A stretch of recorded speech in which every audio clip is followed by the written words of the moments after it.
Hello there, dear travelers. It's I, Alter the Lunar, the star inhabiting the abandoned space station, and today we are going to be playing the new Limbus Company event. I am very excited because my girl is here and I love her and I'm so happy to see her again. And there's also a cat on the desk. Cat has left us. The hall was chill with a tense air, and those present all sat in complete silence. Then there was Xichun, with her lips slightly curled into a merciless sneer.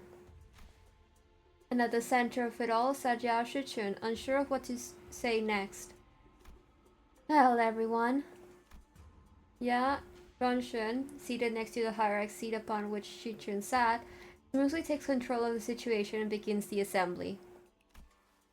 Honored heads of houses, lords of each family, their proxies, members, and she nods slyly, acknowledging our awkward presence.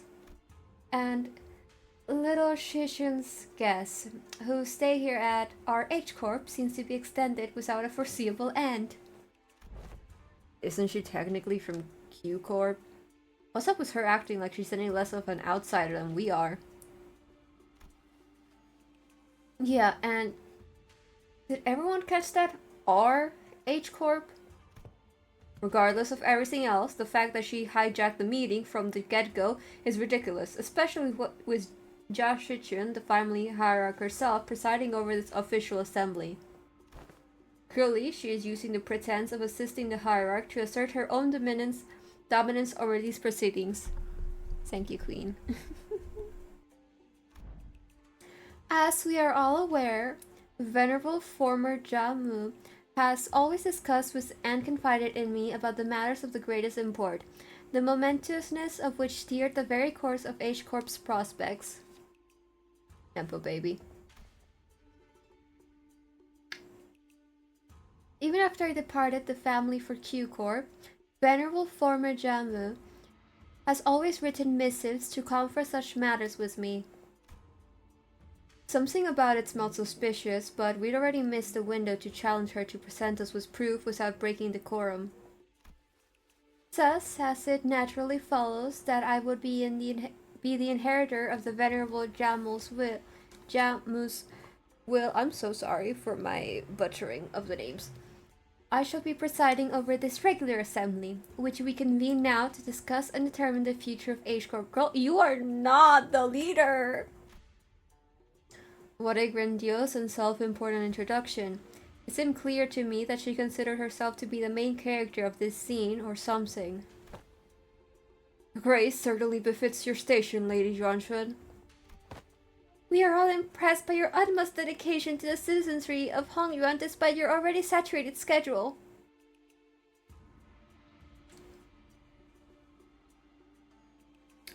I don't like any of these fuckers. I don't like them. Oh, hey, bestie. We can hardly thank you enough for your magnanimity, Lady Xichun. Oh, my parents. A true shame that they couldn't be here. I've always sung praises of your expertise, Lady Xichun. Hi, best! Hi! Hi! Hi! Hi! Hi, Pookie! Responses from the participants are just as protracted, only obsequious instead of arrogant. As heads of some of those houses were under investigation for consorting with forces foreign to Hongyuan, their vacuum was filled by their children's generation, many of whom we had the pleasure of meeting during the family hierarch war. And beating the shit out of as well. Very well, then shall we welcome Xichun, the next person to sit upon the seat of Hongyuan's family hierarch. Greetings, I am...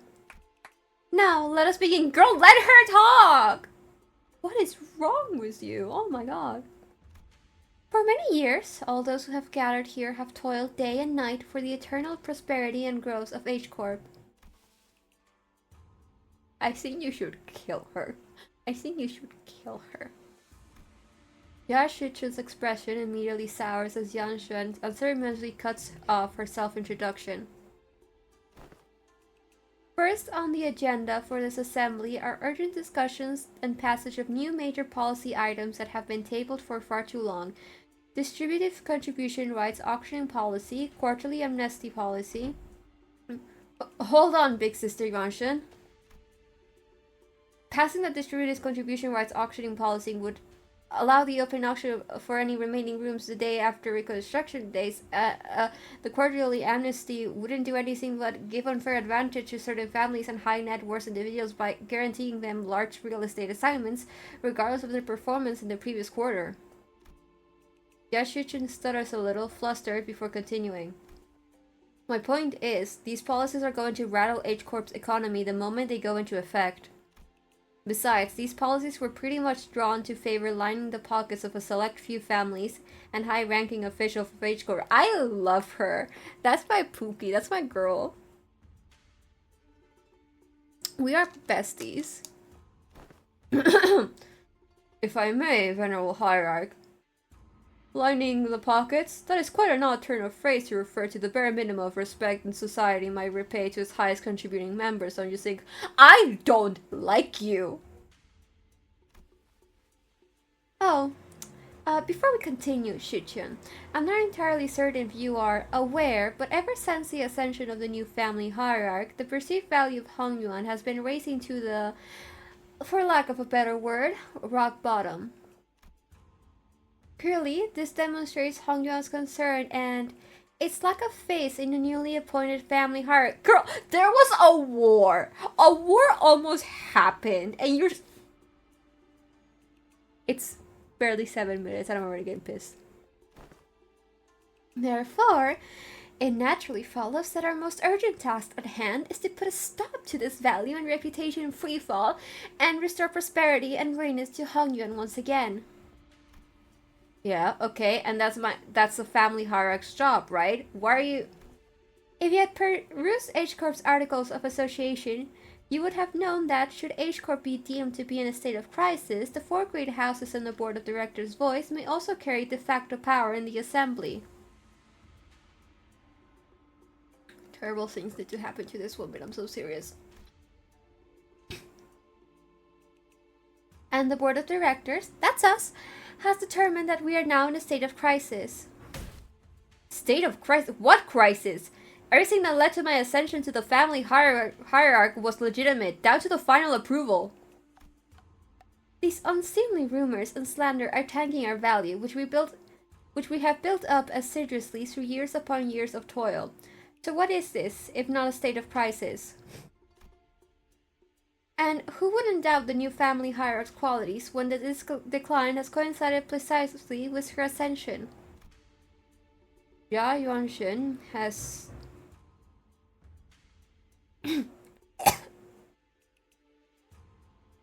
Yuanshan was somehow turning the room against Xichun, without presenting a single shred of evidence, portraying her as some burdensome hierarch who was single-handedly tanking H Corp's value. No one in the assembly, not a single representative from any families present, stepped up to point out how Jia Xichun's swift actions were what finally repelled the outside forces that had marched right up to Hongyuan's front yard.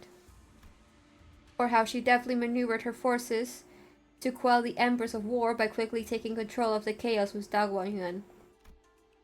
She hadn't shown any glaring signs of incompetence since her ascension despite her relative inexperience, but... Everyone in Hongyuan's board of directors, the heads of each family, averted their eyes as though all of that had somehow, inconceivably, slipped their minds.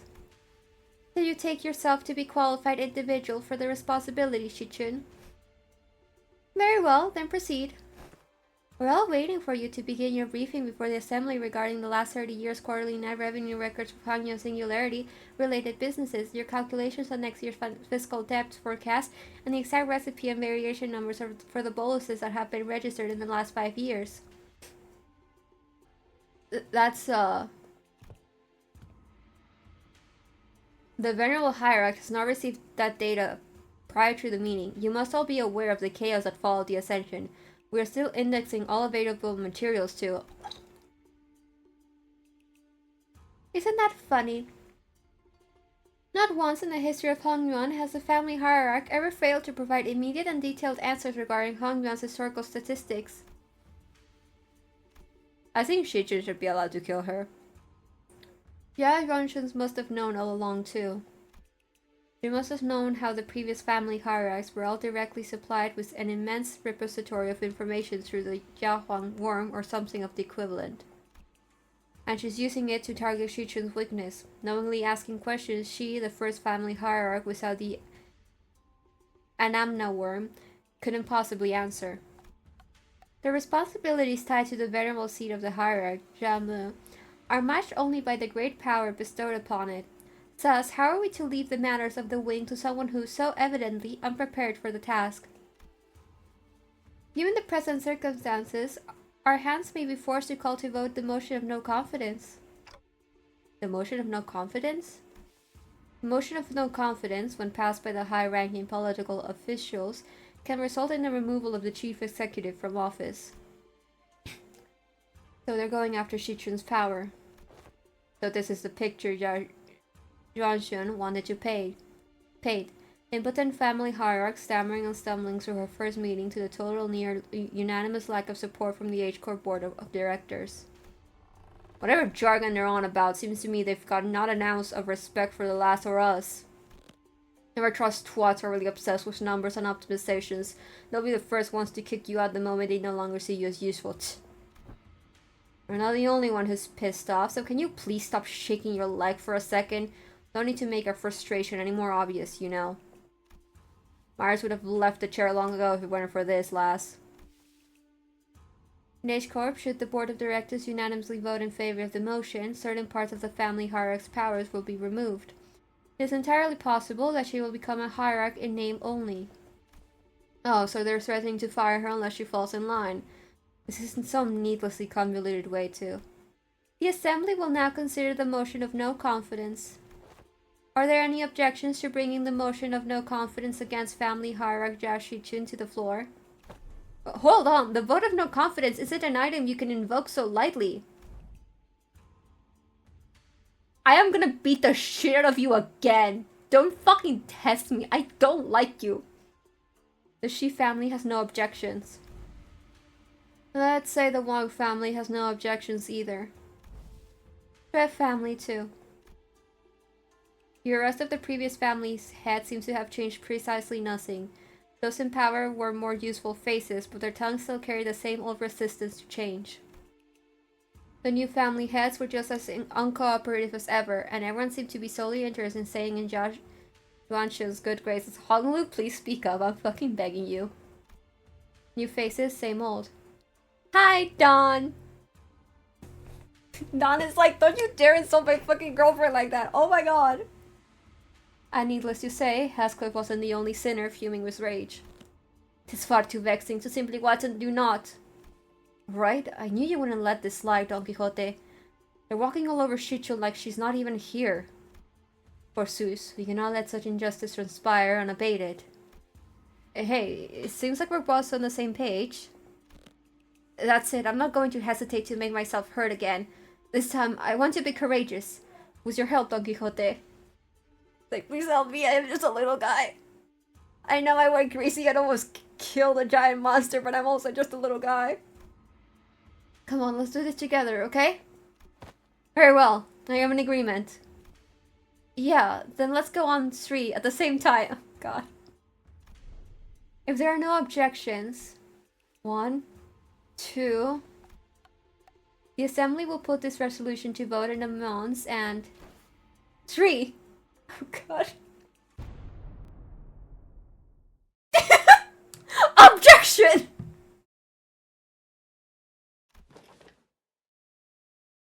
Bloody hell! Oh yeah, have you gone mental? Sinclair stood tall at the center of the entire room's undivided attachment. Alone. Done! Eh? Don Quixote, still firmly in her seat, gazed upon Sinclair's proud stand and rubbed her nose. Sinclair, Sao has evolved indeed. What an unmitigated pursuer of justice Sao has become, with such unrelenting fervor and utter disregard for decorum. She's fucking holding back tears from laughter. Oh, she's crazy for this. Certainly, mine efforts have finally borne fruit. What the hell? Did Don Quixote or Heathcliff suddenly rub off on you or something? No, wait, no! What happened there, Don Quixote? We were going to... What happened to objecting together? Huh? I had taken such suggestion to mean that we must voice our dissatisfaction through the official channels, borrowing the titles of the illustrious Red Gaze and the Department of LCC.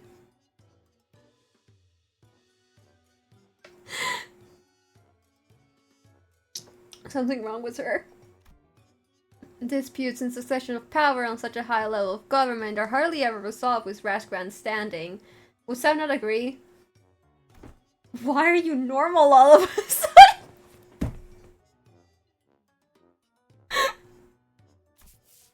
Lad, what just happened? What happened to the clammy meek boy? Well, that's... I guess I just assume that this is how Limbus company rolls now.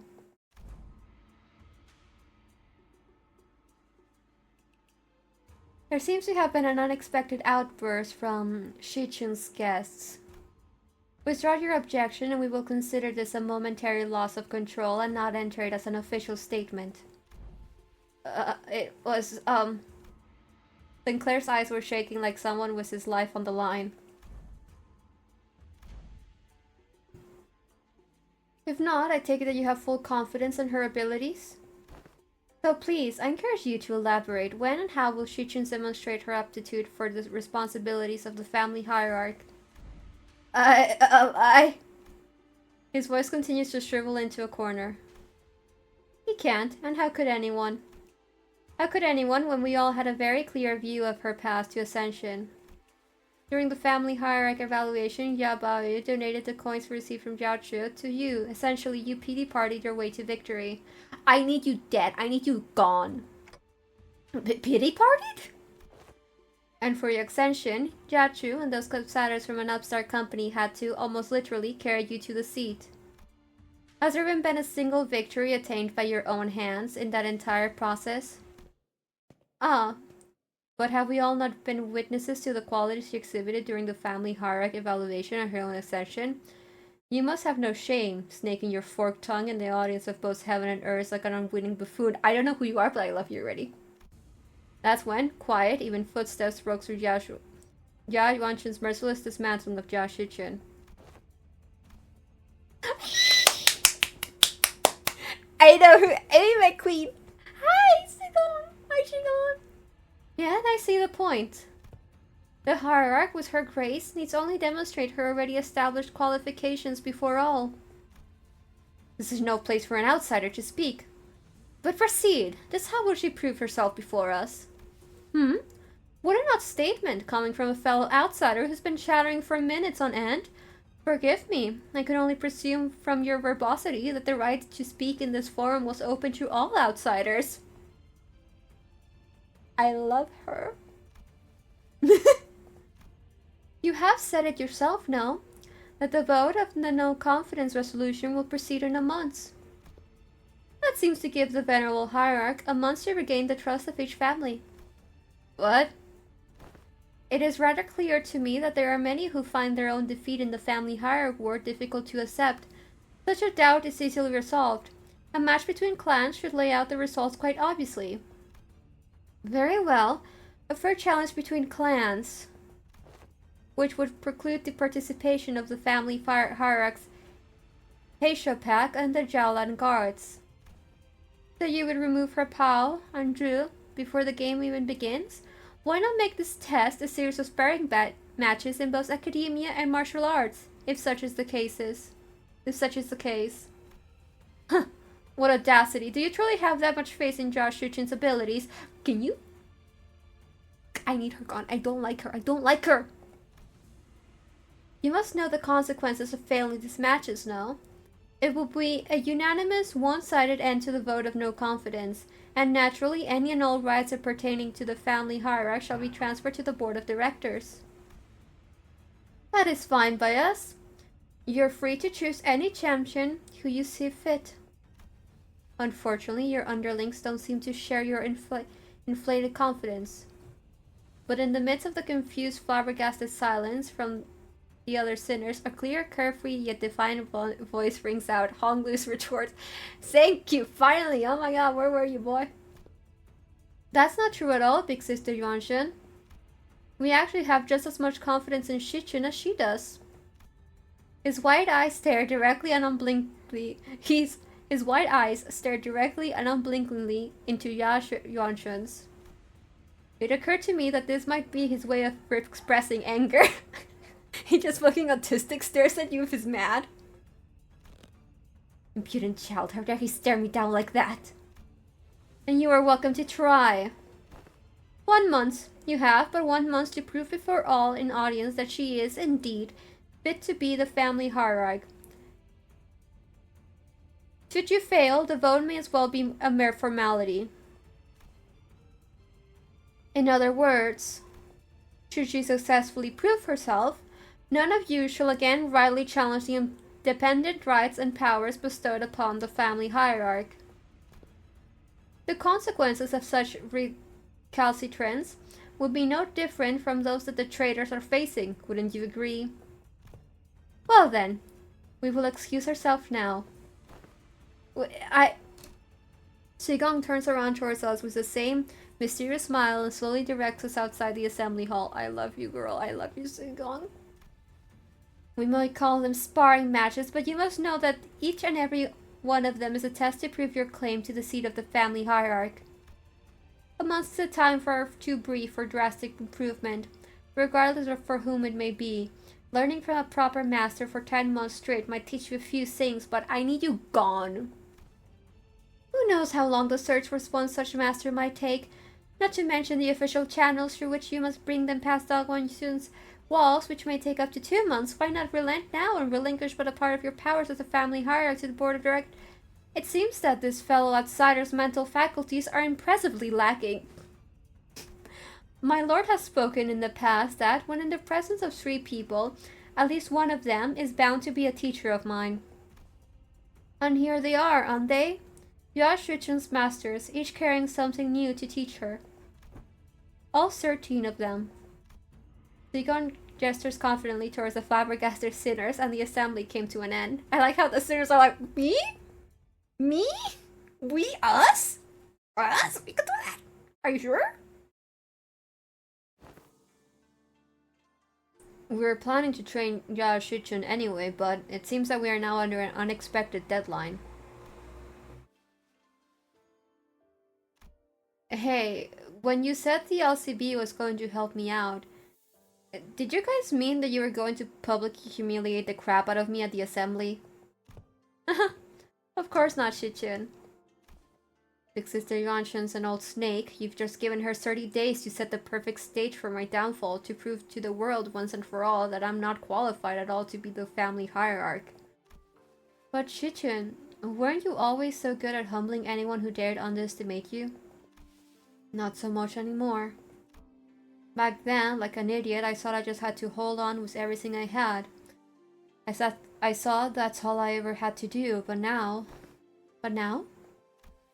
Now, things are different.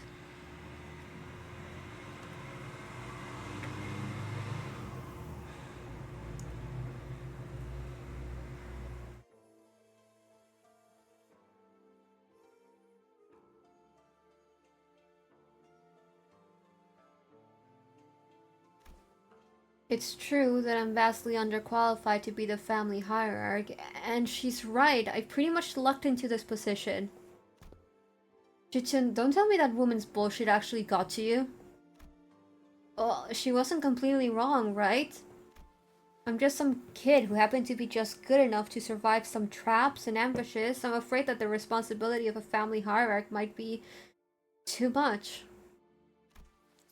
Her self-confidence has significantly decreased compared to the observation from our previous interaction. The heck, Xichun? I don't remember you being this kind of character.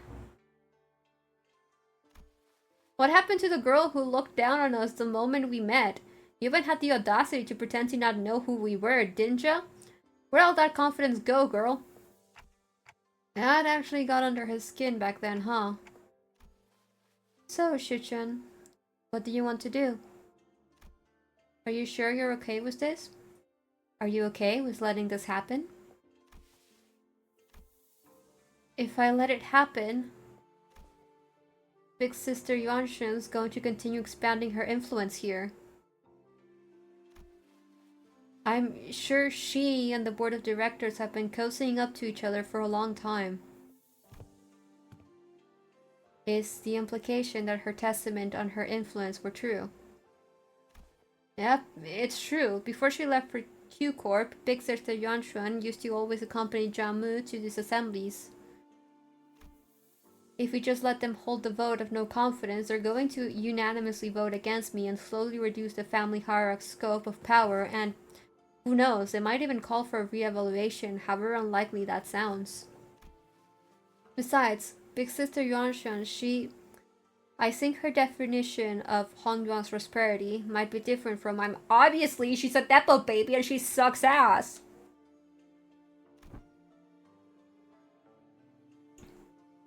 What she's looking for isn't H-Corp's prosperity, it's Daguanyuan's.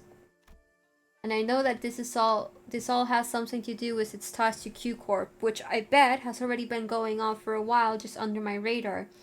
I'm sure they've already had plenty of talks behind my back. Well, obviously, she's fucking crazy and she needs to go. Which is not the kind of vision you have for Hongyuan's future, right? And that's why you spoke up against her? My vision for Hongyuan is... I want to change H-Corp to be the kind of place where people can live without fear. I just never imagined I'd have to prove myself like this, and in only 30 days. Even then, your vision hasn't changed, right? It hasn't. Great. So it's decided then, huh? We just need Fao to deliver the bad news to Sod. It's like how fast is like, me? So to summarize, the responsibility of training Xichun to win these matches, I mean these amorphous tests, upon which hinges the family hierarch's fate, and almost every facet of which is entirely under Yuanshun's control, by the way, and it's probably a trap, within the next 30 days is ours. And we have to explain that to Sod. Wow, that sounds like a lot of work when you put it like that. Post-mortem reports have become quite rote. What did I say like that? Sometime later.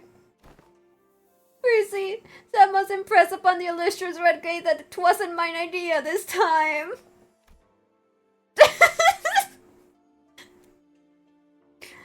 Sinclair stared blankly at Don Quixote as she made her desperate plea towards Sod. Yes, and I understand that as well, for the 8th time. As always, Sod was wearing the same refreshingly incomprehensible smile. She wants everyone here dead. The kind of smile that makes people increasingly anxious the longer it lasts. Well, that gives us about 30 days, during which those sparring matches, tests, whatever, will be happening as well. Great. Then let's give it our best. Sinclair mutters in an ear whisper, clearly feeling responsible for what happened. Yes, I understand. I never should have stepped out of line like that, but something just...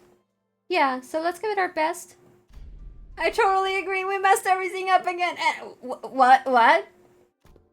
Limbus Company was always going to remain here and assist Miss Xichun.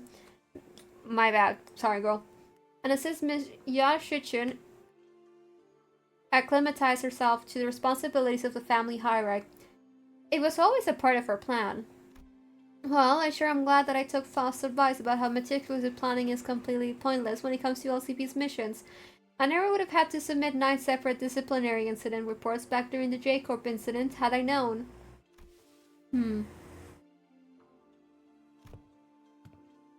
I believe I should be able to explain this further.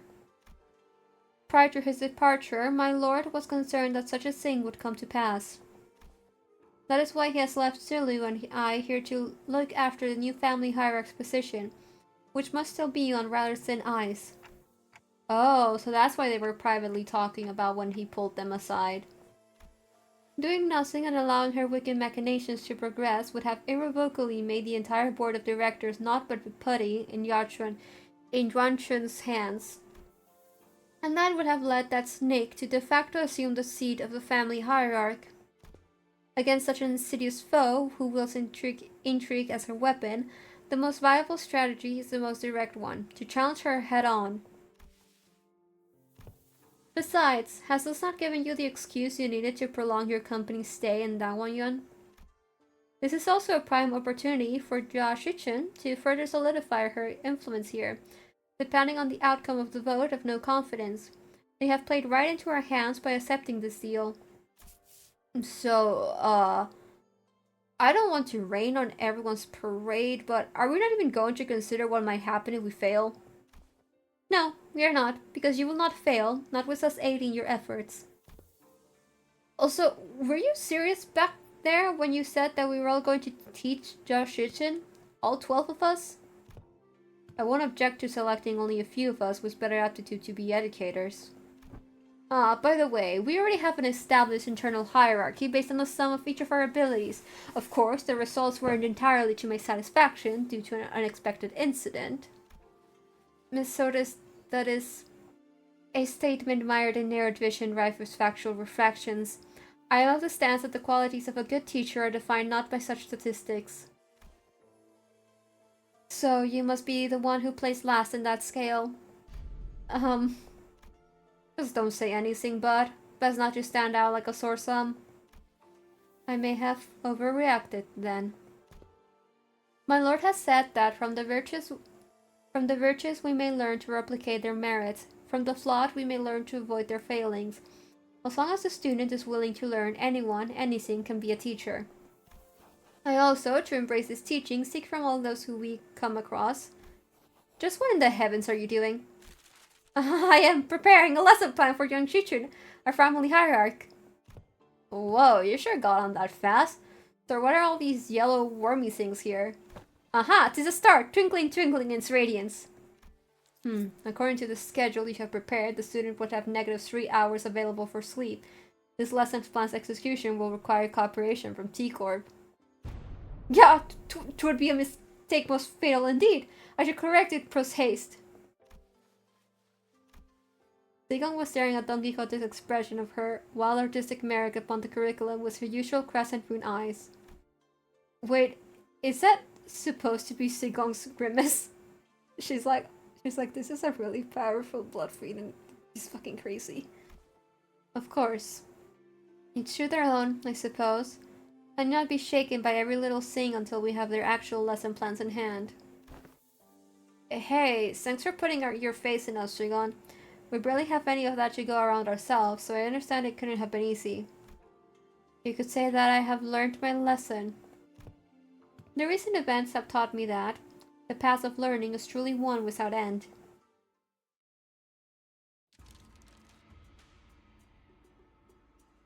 I see that you all have individually worked on your lesson plans as per Zigong's request. Oh my god!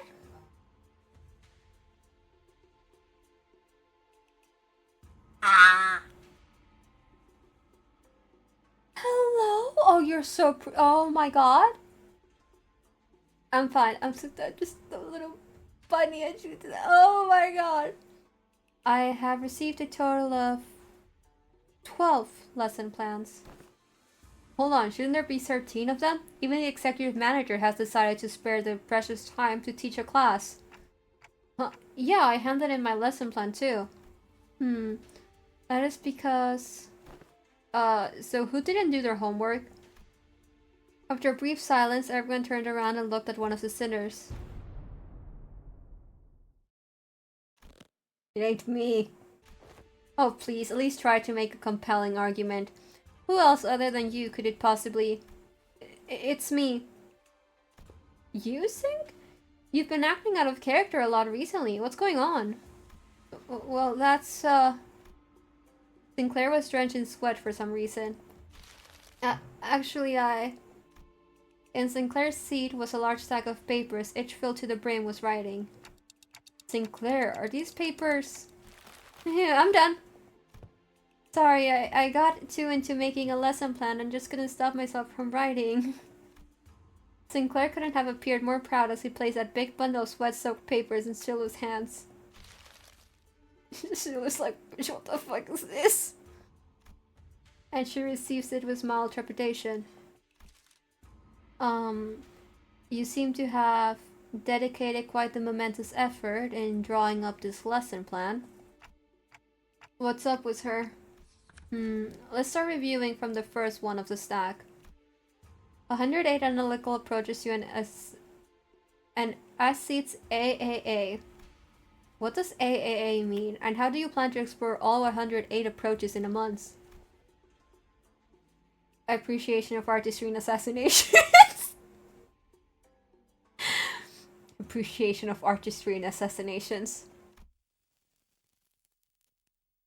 I love that Ryoshi's just like, yeah, and F you, one too far. Right, sorry. Flip a page and continue reading for those 108 approaches. What paint did you use? It's quite viscous and the paper has partially melted. Lady, watch yourself, you almost got some on my arm. A painting, Dilu? And entrails? Owning the world? Now you know how ascetes appreciate the artistry of slaughter. Just what the hell did you paint in that paper? Hey, get it together! Dilu stumbled briefly. Whatever was on the paper must have given her quite the shock. My mind wandered for a moment. I love her. She's so moist. She's so cute. This is too dangerous to be used for a lesson, so it goes to the discard pile. Weak sauce. Tula crumpled up the paper without hesitation and tossed it out of sight. Next. Intro to Societal Reintegration. Impressive title. Chapter 1. How to shake hands with your left hand when the situation calls for it. Chapter 2. Exploration of exclusively long-sleeved fashion and practices. Shilu is slowly realizing that all these fuckers are fucking stupid. They're all stupid. Chapter 3. Projecting confidence and why having a bug arm is totally cool. That's, you know how it is. Be proud of who you are, all that philosophy stuff. I wanted this lesson to give a bit of a paradigm shift where we can all come to see our flaws not as failings but as evidence of our individuality. Which will usher in a world where we can carry on with our lives no matter what kind of arm we have. Discard. Next.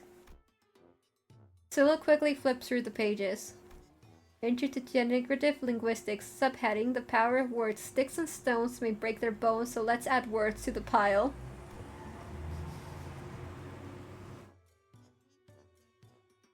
My credentials include the ability to dress down an opponent so hard that they fall to their knees and beg me to stop. I have plans for applications as well. The lesson teaches methods pertaining to disguising compliments and criticisms and vice versa. Otis. All of this seems rather difficult to learn. I have concluded from my hitherto observations that Xichun is an individual of great promise in this field.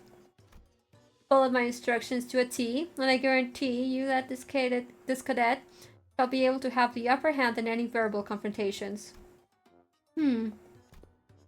Is this a curriculum to make the best brawler or the best family hierarch out of me? She seemed quite interested, but Xichun's vehement veto eventually overruled the suggestion. On Justice, another impressive title, Haidon. Subheading, Methodologies of Captivating an Entire Room of Preoccupied Audience. Discard. Fion, see, we're 4! Next. Praxis was being concerning intermarial conflict between the self and the reflection and paradoxical character theory of idealism, in which one attempts to open up when expecting the door to open the door. Utterly incomprehensible. Discard. Perhaps with Ryoshi's advice to truncate the lesson title should have been taken in earnest. Survival and Exploration. 21 reasons to pay attention when the exploration team leader is giving advice on the upcoming adventure. Case study for 30 horrible mistakes that occurred because the team was distracted during the leader's lecture. Is this Ishmael? How to track down a troublemaker who tries to sweep trouble under the rug while the team leader isn't looking. Someone ignored my advice that we should have been moving 2 steps ahead. Finally, I've narrowed them down to 3 culprits. Wait, I forgot to take that part out. The freaking drawing! And into the shredder it went. When did that paper shredder get here? The art of using yawning as a cover for popping a cookie or 2 into your mouth, especially useful when getting lectured. Hi, Raja. Hey, if you get good enough at it, you can do that with nuts too. Uh-huh, so it was you who made those crunching noises in our last meeting. What? No! Do you take me for an amateur? The art of social maneuvers, how to let it flow through you. How to not make things awkward when you walk right in on someone bad-mouthing you. The most important part of this art is to flash a refreshing smile in a way that looks earnest. It helps when you convince yourself that smiling is what brings good fortune. Glue, buddy! We need to have another therapy session with him. Smiles have a way of disarming people, giving them pause and making them hesitate. I remember that. Big Bro used that technique to confuse a lot of Dagwon people who hated him. I see. This... well, this... I can't quite bring myself to throw this into the shredder. Next, had to remain in complete stillness for a week until the next command is received. Heimersold. This lesson plan was designed based on Rodion's advice that I must prioritize strengths that are unique to myself. Look, in my defense, I didn't know he considered that to be his unique strengths, okay? Let us consider whether standing in complete stillness for a week is a quality one might seek in the family hierarchy. This one is certainly interesting. What separates bravado from bravery? Jack shite, sawed off and grab your weapons. Hi, Heathcliff. Yeah, always gotta read the full print. My philosophy that reason don't necessarily need to be considered before coming to blows. Martial prowess is indeed an indispensable part of the family hierarchy's qualities. But our focus is not on developing a hierarch of a syndicate. Next. Information disparity as a driver of inequitable treatment. Oh, that's actually the most interesting sounding one so far. And the application of engineering frameworks. Okay, it's kinda losing me, but I'm still on board. For systematic resolution in rational self-interest during societies, Dreselshaft. And is it still going? That was 1/5 of the full title. It seems that the same trouble has hindered both you and I. Every word in that title was added for its absolute necessity. Indeed, indeed.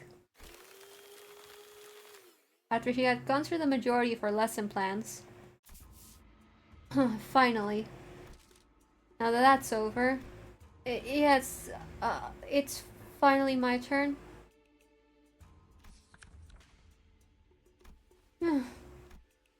Sinclair sighed with the gravitas of someone who's just been...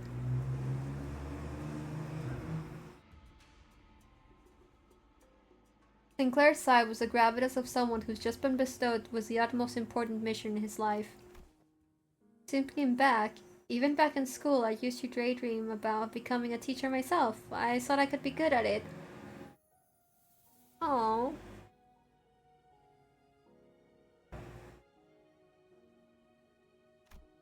So, I guess you could say that I'm pretty happy to be given an opportunity like this. I call my lesson the theory on self-overcoming. We have to accept that everyone stumbles at first, but by always striving to be a better person than I was yesterday... Hey, but what if I like who I was yesterday more? Oh, hi Rod, yeah, okay. That's okay. Everyone has their own unique potential sleeping deep inside. So, with everything I've learned and experienced so far, let me teach you. Let me teach you how to not doubt your own capabilities, how to always shoot higher. Hold on, you had me for a second there, but what's up with acting like you're an infinitely more enlightened person than I am? Of course. I've prepared a speaking class where you can learn how to speak with modesty too. I never would have imagined Sinclair would be this into it. Yeah, too bad he's so into it that he's not even listening to what Xichun's saying. Following that, your company's... it seems that Chilu has completed her review. Oh, I see. Now, how's everything going, everyone? Class prep going well? My curriculum is special! Most especial! Okay, so that's a no. That was Thought's impression upon taking a quick glance at Don Quixote, who was sobbing and cradling the shredded pieces of her lesson plan in her hands. Well, it wasn't a complete bust, at least. Sinclair's lesson plan survived. Miss Sigong, Miss Sod, I've prepared a full 30 days worth of lesson plans. Would you like to take a look? But Sigons and Sods weren't looking at the dozens of lesson plans Sinclair presented so proudly before their eyes. They were looking away. Sigong, especially, was looking away with an unmistakable expression of pity. So he doesn't know. Would you mind explaining this, Silu? I could not bring myself to tell him. Apologies. So, this young man produced this entire sizable stack of lessons plans all on his own. I see. Weakness has found its way into your heart in the face of such earnest effort. I understand. However, it has been decided that Sinclair would not be participating as one of Jia Xichun's teachers. Or should I call you Pupil Sinclair, to be exact? Sinclair's like, excuse me? This has gotta be a mistake, right? Isn't Xichun the pupil here? No, there haven't been any mistakes. My lord has specifically instructed that you are to learn from this as well. What? What? Seriously? Oh my god, they're students together. They're so cute. Look at them. They're gonna be learning. This isn't right. Guys, this isn't right. Now this looks like a proper classroom. It would have felt pretty dang empty with just Xichun sitting there all on her own, don't you think? Besides, I bet Sing's the resident expert on going to schools, right? School is a luxury for me, you know? Yeah, maybe, but that doesn't mean I ever wanted to go back to school. You should learn to be grateful. I don't dole out my teachings to just anyone. Don't forget we have to review the whole lesson plan under their supervision. Otis, you always get on your soapbox and try to lecture everyone about something after every single battle anyway. And you, Ishmael, you always get hyperfixating on something. Once you find something interesting, you never stop talking about it for 3 hours, at least, and... I will ensure that you receive the best education I can provide, Sinclair. Hold on, Isang. I thought we were the underdog duo. Remember during the checkup when I said we got this? We were going to get this together. I love Sinclair. He's so mad. He's like, I'm about to fucking kill everyone here. And myself. The evaluation painting a twisted picture of the true scale of strengths, the sole measure of which erroneously relied entirely on physical might. I shall not hesitate to impart knowledge for those who require education. Congratulations, my lady. You have found yourself a deskmate, which some call a bestie, depending on desk placement.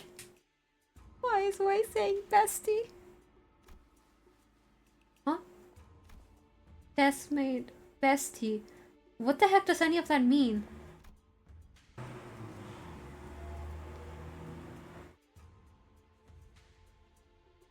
Huh? Xichun's eyes widened with confusion, as though she just heard those words for the first time in her life. When I first met her when she was 16, she explained to me that she hadn't attended any school-like institutions. This is par for the course for children of Hongyuan who are raised for the purpose of becoming the next family hierarch. The reason being that schools can be a perfect place to assassinate someone. So, deskmates and besties. Sinclair began to explain, seemingly resigned to the fact that he was essentially going back to school for a month with the other sinners as his teachers. You usually sit next to each other and help one another out. Bestie might nudge the other awake when they doze off, share their homework with one another if one forgot to do theirs. They usually end up being included in the best memories of each other's school time. So not very important at all, huh? I think I got this on my own. I don't need a bestie. Or Sinclair is just like, what the hell, man? It may have come a few years late, but I am moved that my lady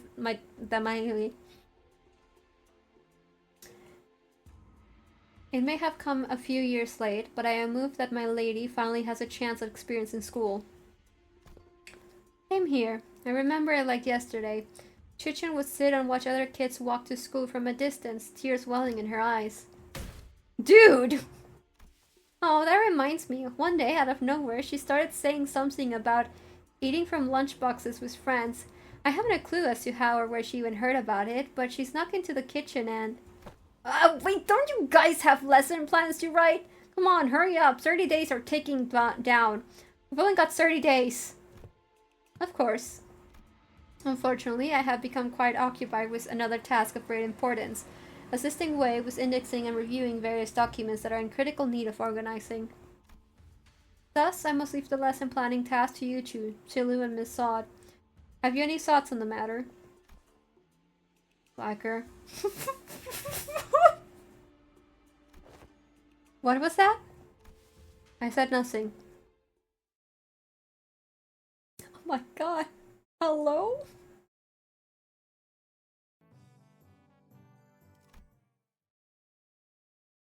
They're all so cute. I love them so much. Silu looks like she hasn't slept in 50 days. Silu and Sod appear to have aged several years overnight, their faces sunken and sallow. Finally! After referencing the idiosyncrasies and various statistical data available to us regarding each sinner, we managed to come up with an appropriate curriculum. Miss Sheila? Apologies. Sleep deprivation has relieved me of a clear mind. The path of an educator is truly a grueling one. Marching to battle would be much easier. Still, thanks to Master Yachu's methodology you shared, we did manage to find a way to make this quite efficient. Efficient, huh? To be a true family hierarch, there are dozens, hundreds of virtues one must understand and master. However, to do so in 30 days, as promised, is an impossible effort. Thus, we have categorized the countless virtues into three subcategories. Thus, we have categorized the countless virtues into three supercategories. And they are called... what are these supposed to be? Ji, Yong, and Ren. Ji, wisdom. The wise lose neither people nor words. To hold one's silence in need of speech shall cost them people. To speak in need of silence shall cost them words. A reasonable sequence of logic. Yong, courage. The ability to overcome fear, to act decisively. Have too much of it, and risk becoming a brute. Have too little, and risk becoming a craven. It needs harmony and balance. So how far are we allowed to go with corporal punishment again? I recall no instance of any discussion regarding corporal punishment. And Ren, humanity, is the benevolence of the heart, the compass of behavior that dictates respect towards every human. Clearly, most of the faculties of this school are severely lacking all three of your criteria. Just how do you think they'll be able to teach the students anything? Yeah, like a certain someone who needs a lesson in Ren. Are you sure I'm in good hands? Just what the heck am I supposed to learn here? Where's Wei? Mr. Wei and Miss Shigong are currently quite preoccupied with handling the monumental task of paperwork. Ah, right. Mr. Wei wanted me to deliver this message to you. Be strong, my lady. Wei! Despite her protestations, the 30 days of classes commenced.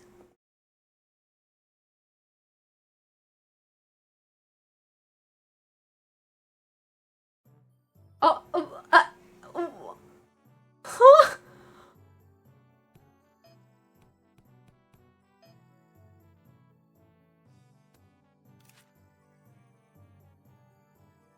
Oh my god, you can't do this to me. Oh my god. But no, seriously, you can't do this to me. I love micromanaging. Oh no. Oh no.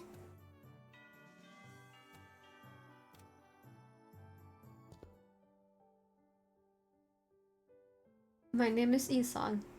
That is all. The class I have prepared for the day. I've heard plenty about your mirror tech. Which makes me wonder. Going by the level of advancement in the technology, couldn't you have approached it from a different angle? You know how technological advancement usually goes. People invent for the sake of creation, only to have their inventions inevitably warped into weapons of destruction. Girl, please. Indeed. You show much promise already. As you surmise now, the mirror has, in the past, almost been employed to shatter possibilities instead of reflecting them. I'm sure that's the angle most others wanted to see happen. Removal of potential risks sounds much more palatable than potential itself to some people, after all. Correct again. Yet destruction was a word that bore too much suffering for my heart. My sole egress from it was abandonment of my quondam fellows and my life's work, making myself a fugitive from the past. How did you bring yourself to just abandon it all? I conversed. With who? With myself, that lies within me. As you're aware, the mirror's reflection extends beyond the veils of our own reality. It reflects the potentialities, the latent strengths in the world. Yet, even among them, the reflection of the greatest importance is that of the self. Let not the innumerable worlds of the mirror enchant your gaze. First, one must direct their studies inward and reflect upon oneself. I'll learn how to be more true to myself by looking into the mirror. This is so cute! This is so cute! Now, if you are prepared, do explain what you see in the mirror. You needn't haste. For some reason, Xichun appeared to hesitate before the mirror.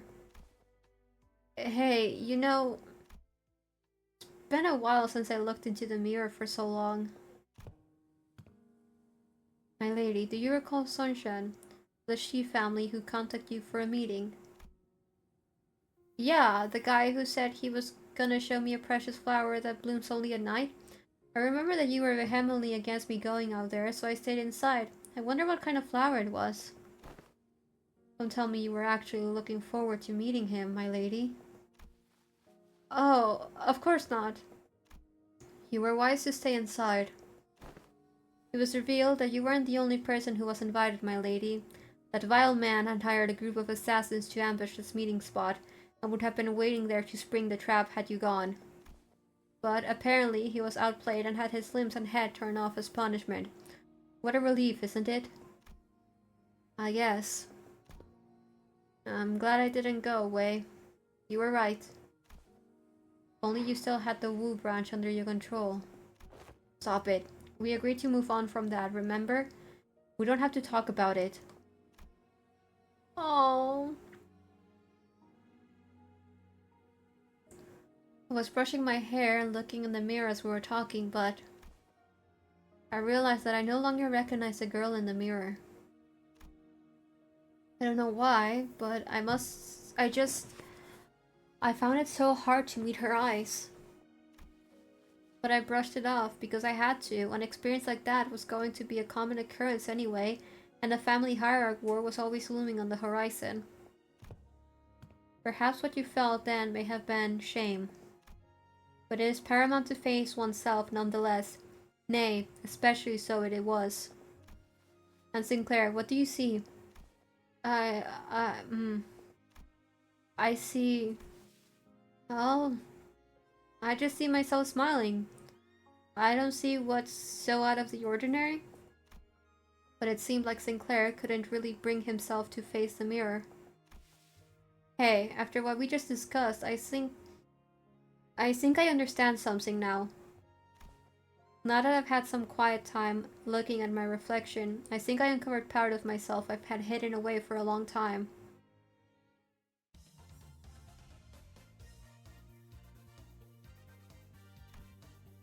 Oh, look at them smiling. They're so cute. Aww.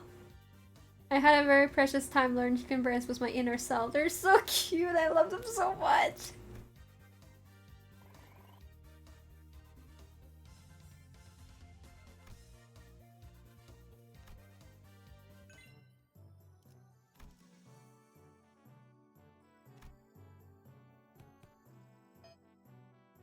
Okay. This episode ran.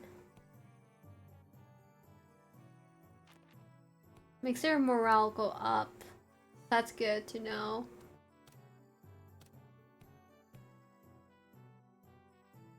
Yeah, I think this one's good for now.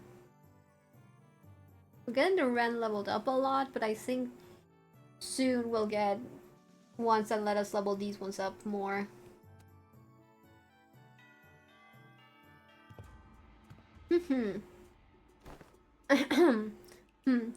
It's true that a station of teaching is prone to imbue one with a sense of bashfulness. Sinclair and Xichun both said with a bit of apprehension as well. Which is understandable, given what Saw told them sometime before the lesson started. Some time ago. Otis, who'd been glaring daggers at Don Quixote for a good while, finally decided to voice her doubts to Sod. So, what is Don Quixote, that woman, supposed to teach? Have you not considered that her usual flippancy might only cause more trouble than it's worth? You worry too much, Otis. While she may not look it, Don Quixote is extremely well versed in those adventure tales. And why would any of that matter? Have you yourself considered that fixers often appear when history is in the making? Oh. Let us see here. Don Quixote took a second to savor the moment for as though she had been preparing her whole life for it, then continued. Amongst the greatest fixers whose honor names were engraved in history, verily, let us commence this lesson with the tale of Fixer UFA. This tale beginneth in the year... sometime later. Are you done? Just how can she continue to talk at such lengths? She's been going for ages. Thus commence the time to test thy dedication to this class, and the knowledge that should naturally come with it. A pop quiz, if thou wilt.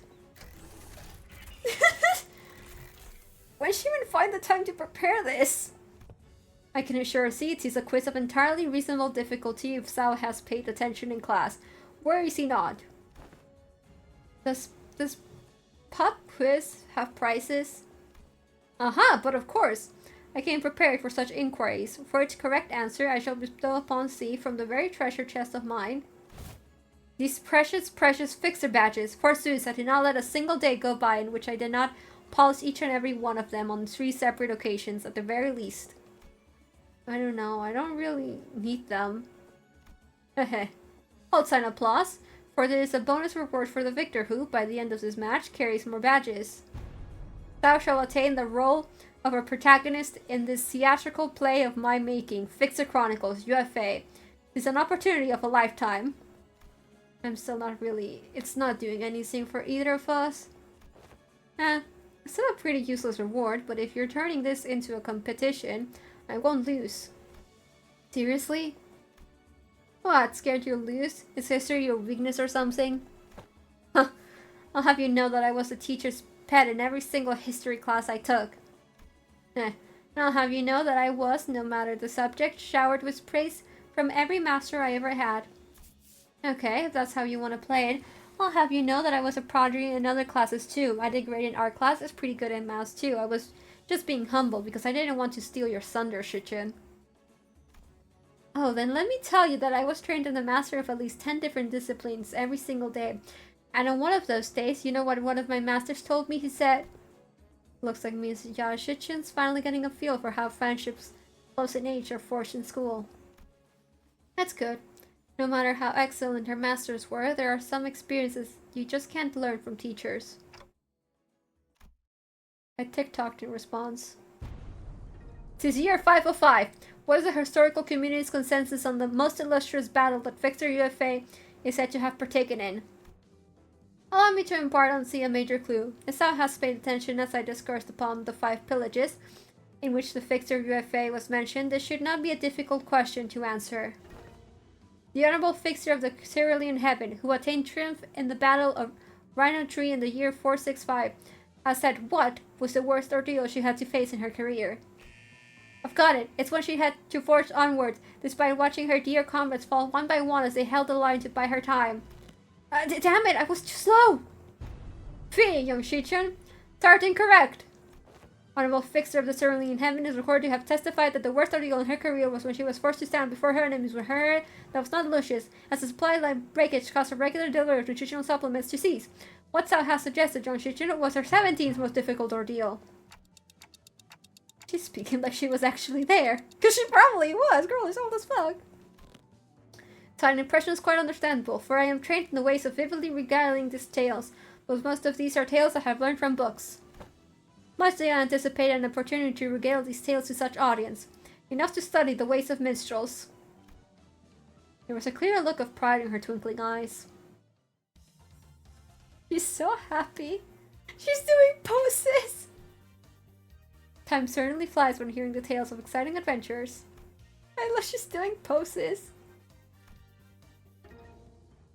What was the secret technique Honorable Fixer Lysander employed in his resolution of the case of the Fey Forest? Speak its name in full.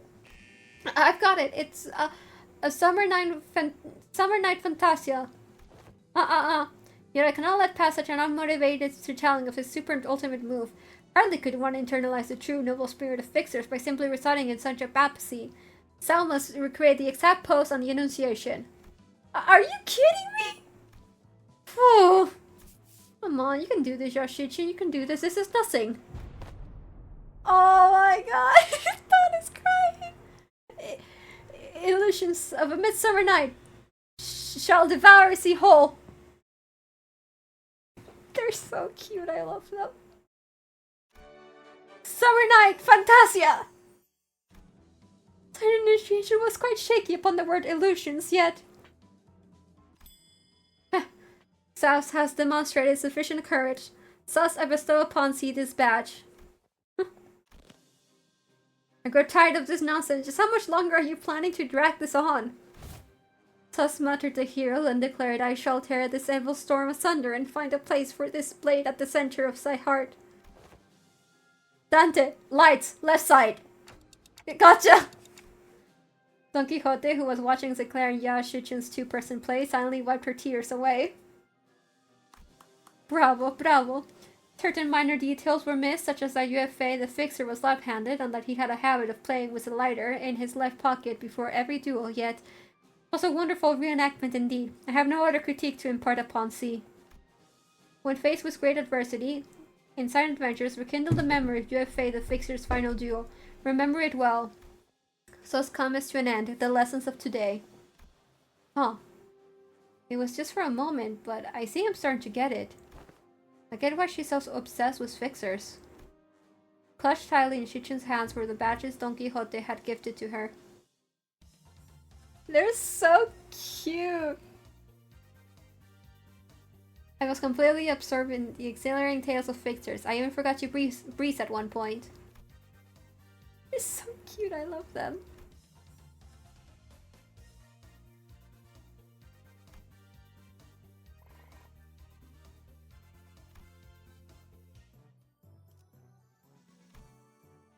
Okay, I want to have another of hers to get the morale up. I know it's a... okay. Then I may as well do an Isang one. Since that gets More red?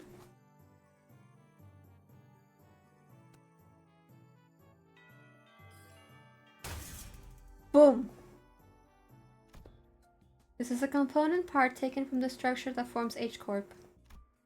This may prove to be an opportunity to conduct an in-depth analysis on the nature of the former H-Corp singularity, which has been enduring for such a long time. Aha!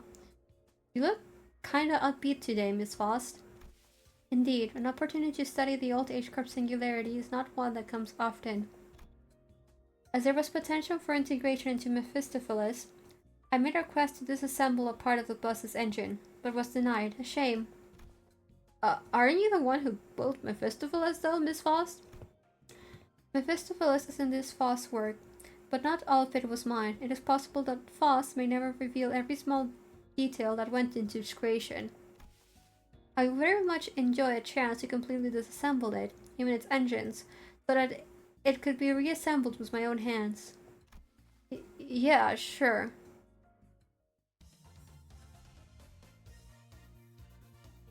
Oh my god! Look at that!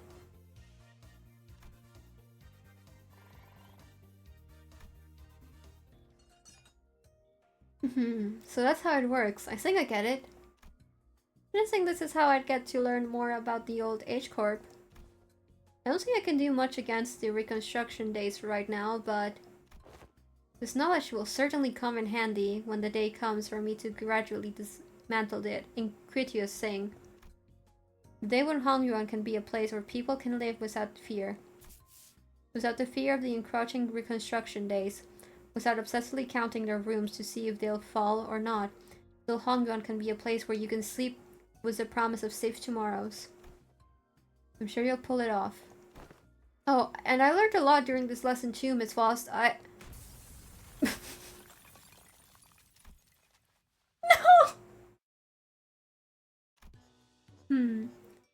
The voltage must have been set too high. Repeating experiment with a different combination of fuses and wires. There was supposed to be a lesson somewhere in there, right?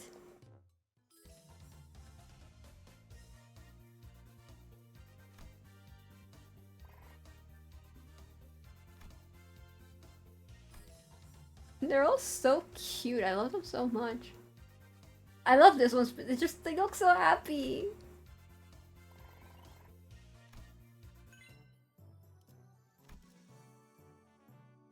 Okay, Gregor time. Of Gregor, I would like to add another of Gregor, but okay, sure, whatever. We're gonna add another Faust.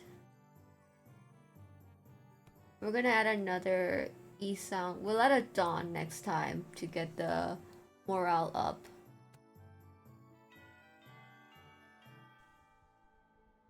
Unlike some other classes, which were more on the upbeat side of things, the room's air felt grim and solemn as soon as everyone saw what Gregor had written on the chalkboard. On war. Losing a wing war leaves a much larger, longer-lasting impact than some medium-sized enterprise closing up shop. It might be too soon to talk about this, but we came pretty darn close to one recently, didn't we? We were this close to a large-scale war breaking out right here, which absolutely would have happened if Miss Xichun here failed to finish her ascension. It would have spread like wildfire too. So, my class is going to be about what exactly happens when a war... Oh. The piece of chalk slipped from Gregor's fingers as he went to scribble something on the board. His left hand was trembling as though the room's temperature had plummeted only for him. Gregor, you do not have to trigger your PTSD like this, buddy. Man, why is it... Excuse me, Mr. Loop. Is it okay if I smoke? Go ahead. You good? Well, when else am I gonna get a chance to share the realities of war right to a wing chief executive officer's face, huh? The moments that just don't come off your skin, no matter how hard you scrub at them. Hey, take a break if you need it. I'm going to listen to every word you have to say here today, no matter how long it takes. Oh, Xichun. Man, I appreciate that. Can I speak? Can I speak words? Is that something I can do?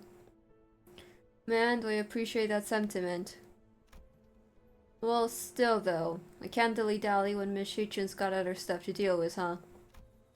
So, let's take a look at how things were at the very beginning of the Wing War. Oh, look at them! They're so happy. I love this. I love this so much. It's my favorite part. Manage to understand the troubles most foot soldiers go through and learn to get a better idea of the flow of battlefield. Yay!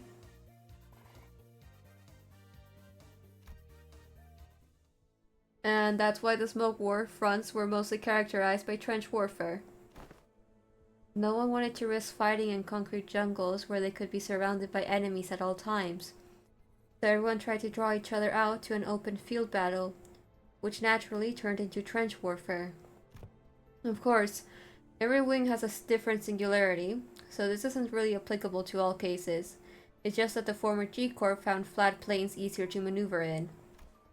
I feel like Daguanyuan could make a pretty good use of Hongyuan as a defensive fortress, especially with its internal structure constantly shifting around, which the Heisho know and use very well. Exactly. They should explain why they were hesitating outside Daguanyuan. Remember some fellas? The ones we met who were going in circles? Not to mention how the Heisho all utilize the topography of Hongyuan differently. Even if an outsider were to get a read on how one of the branches maneuver around Hongyuan, as long as the 12 Heisho branches are standing, Hongyuan is unassailable. Well, despite going into all that, I'm sure we all know what the best answer in all warfare is. Not having a war in the first place. I'll be honest, I can't stop thinking about some of the stories you've been telling us. I can't even imagine what it would have been like to have to not only witness it, but go through all of that. We did visit your phasms, Gregor, but that wasn't even the tip of the iceberg. The city was devoured in smoke, its citizens in madness. He'd always shrugged off those stories as ramblings of the past, but during the war he stood at the center of the heartless machine that was the city, its every gear calibrated to slaughterhouse precision to maximize the deaths of its people. There, he must have witnessed things far worse than the worst the city presently has to far worse than the worst the city presently has to offer. His eyes gazed beyond the veil of the bygone past, shaking restlessly in pursuit of what was no more. Oh boy, sorry fellas. I'm afraid I got carried away lamenting what happened that I forgot this was supposed to be a class. I'll be sure to prep something more useful next time. No. Everything you told me really solidified my resolve. This chaos within Hongyuan needs to come to an end soon, lest something so horrible could happen. I'm heading to my next class. Wait for me! Oh, good goal. Even after the two students had left, Gregor lingered in that room for a while, lighting up cigarette after cigarette without erasing what he wrote on the chalkboard. Smoke soon filled the room. Oh, Gregor, no, buddy. He left only after almost emptying the entire pack. And here we have Miss Ma'am.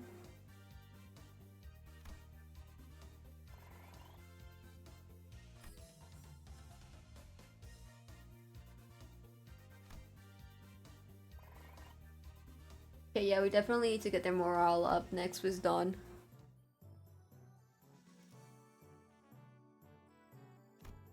Oh, hi, bestie. Okay, we need a Dawn for morale. You give 6 or you give her experience.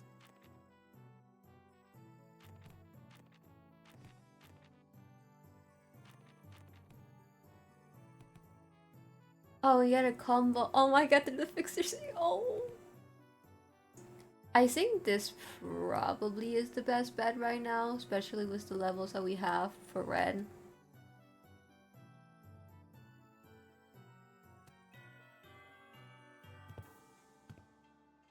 How are classes going, Xichun?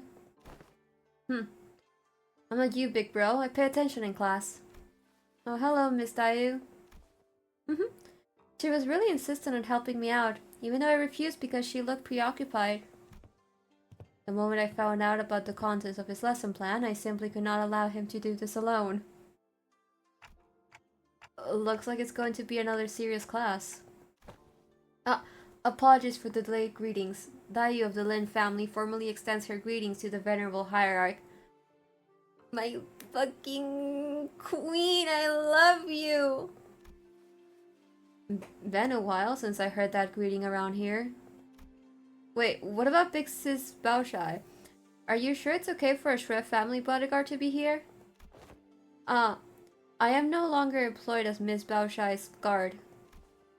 Wait, don't tell me we got you... Everything I did that day, including accompanying you, was under Miss Baoshai's orders. As for why she no longer needed my services, I don't understand myself. She suddenly let me go after the trouble was over. That's not suspicious or anything. So, what's there for you to teach me, big bro? Your last lesson plan about not making things awkward got vetoed by Silu, so... You could have taught me a thing or two if we were still kids, but come on. You spent most of your time stuck in Yihonglan before leaving Honglan. I don't know what you could possibly have to teach me. Don't worry, Xichun. This is the one thing I think I'm pretty good at. My lesson for Xichun and Sinclair is... In clear, neat handwriting, Honglu wrote Surviving Hongyuan on the chalkboard. Oh, well, I don't think I need any help in that department from you. Look, I know you've had your share of assassination attempts, big bro, but the previous hierarch and the elders' sheltered you from the worst of it. She's not wrong. But when we had to fight our way through a bunch of sweepers, weren't you also one of the handful who got assassinated? Oh, that? I was wandering the hallways because I felt like something was off about my room. Until Dante told us all to go back to our rooms, of course. Honglu's like, oh, you mean when I got assassinated back then? Oh no, yeah, I let that happen. Wait, it was my fault? You do have some intuition, I'll give you that. Looks like I'm going to have to prove myself. Dayu, would you mind preparing this thing? You have my utmost faith, but please do practice caution.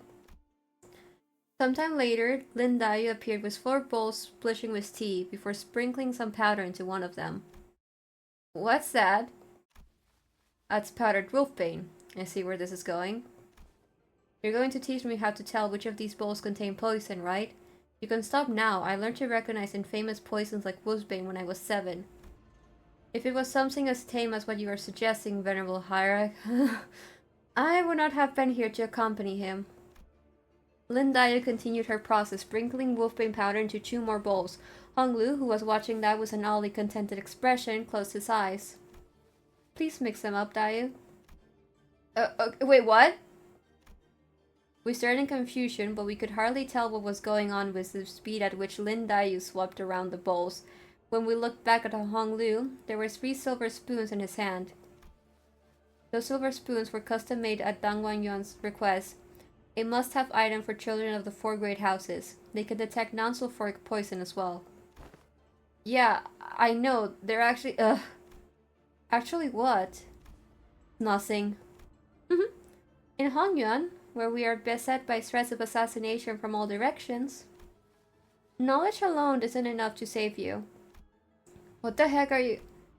But Honglu opens his eyes before Ya Xichun can finish her sentence. Then he throws the silver spoons in his hands like throwing pins towards 3 of the bowls. And immediately chucks the 4th bowl, which he hadn't thrown a spoon at. Oh, holy crap, are you insane? You barely even checked them for... Xichun's newer tea is always delicious, even when cooled. The 3 silver spoons Honglu had cast earlier were slowly melting away after quickly becoming tarnished black. Is wolfbane poison supposed to melt through metal? People like to be thorough with their poisons in Dongwanyuan. Since everyone's been trained for immunity since childhood, you have to make a mixture of various poisons to have a real effect. Fine, I don't even want to argue. What's your secret? I want to know too. Do they sound different or something? I just went with my hunch. I love him. A fucking dumbass. Oh, my silly. Just a hunch? How are you supposed to learn that? We're not Heathcliff, you know. What's up with the stray there? You'll get the hang of it after a few tries. I'll help you out. Shall we begin with 2 bowls?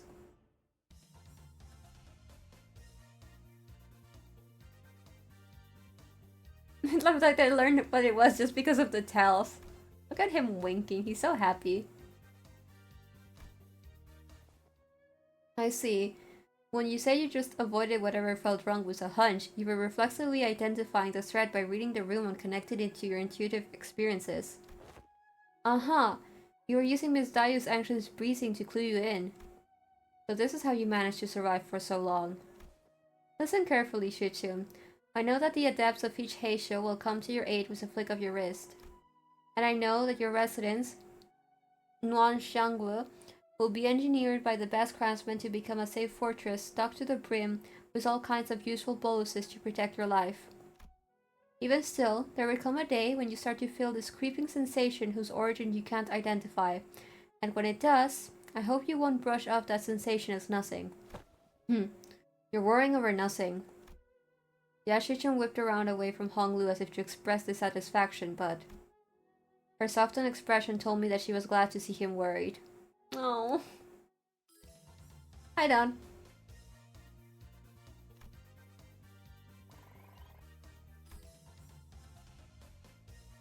I love... This is my favorite one. They're just so cute.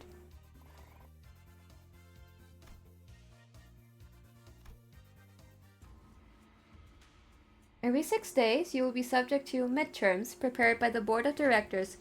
Jia Yuanshun. Oh my god. Oh my fucking god. Palanquin has been prepared to take you to the exam sites, and only by passing the test may Xichun retain her status as a family hierarch. My lady. Oh, don't worry yourself over much, Master Wei. You sound like you're at a funeral.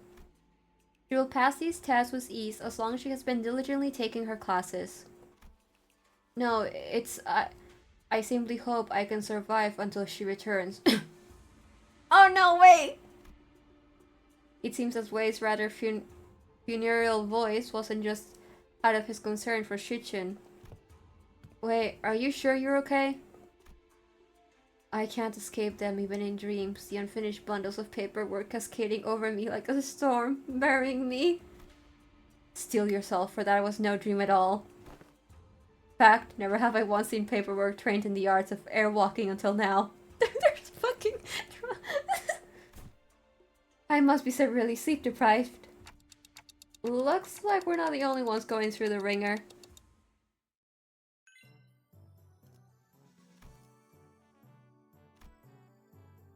Oh, fuck yeah, we're fighting the dude I hate. Kill, kill, kill, kill, kill, kill, kill, kill, kill.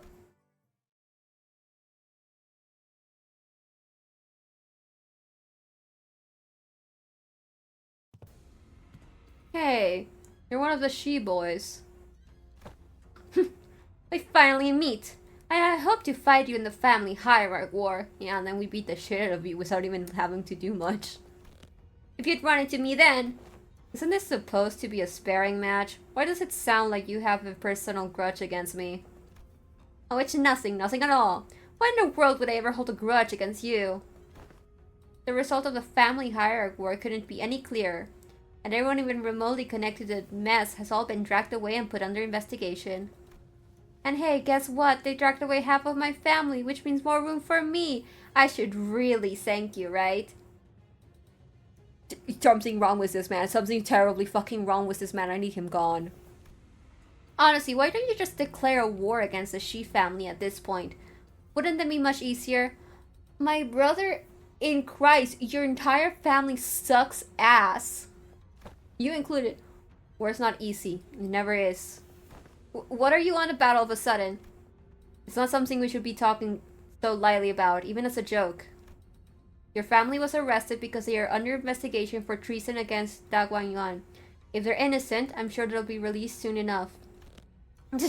I know it's pretty much given that they'll be all ruled as guilty, regardless of what really happened. You know I can't even pay them a visit because you've hidden their cells all over Hongyuan? They're not hidden. All holding cells within Hongyuan have always been designed to move around in very short intervals. You know? That does seem like the kind of design that will lead people to make some unfortunate assumptions, but I'm sure the initial purpose was to prevent escapes. I recently gained a better understanding of Hongyuan's structure, so I'm planning to change our policies so that prisoners still on trial are allowed to have fixed locations. Really? Where'd you... I was lucky enough to take a few excellent classes recently. Managed to reflect upon myself a bit too. Huh. You did change a little. Can you chill the fuck out now? Still, you better not expect me to go easy on you. I've got my own things to take care of. Good. Come on, let's do this. Many illustrious victors of the past have said that naught but disparagement awaits unjust victories. I love her quoting that. Oh, I love her quoting that. It's so cute.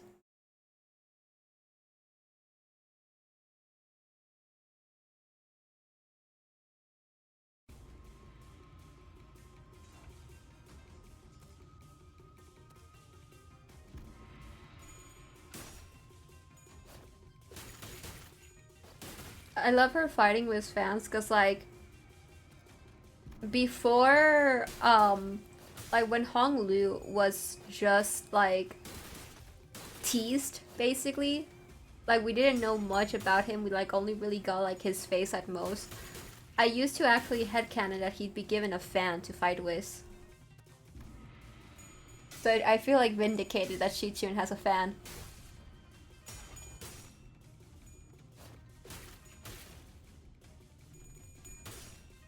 Also, I bet the reason you have to keep morale up is because that probably relates to the SP.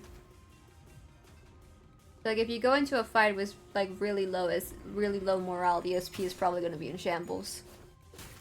That's my guess, at least, with how the morale works in this game.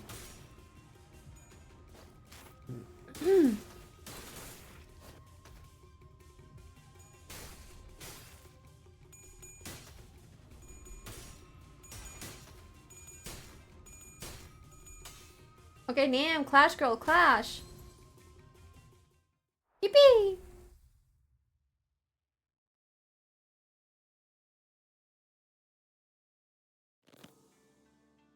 Good for you, you won. Now stop giving me that look and get out of here.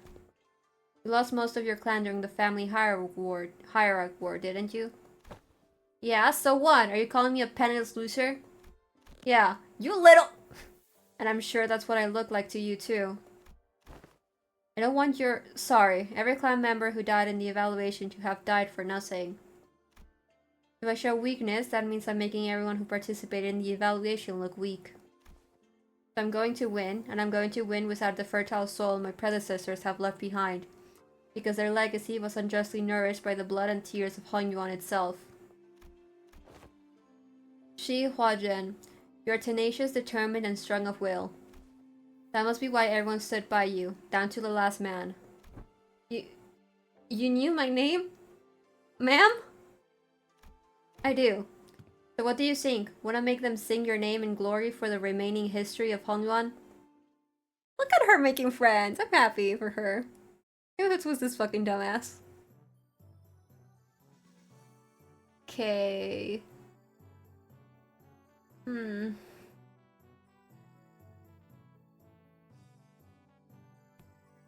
Probably want...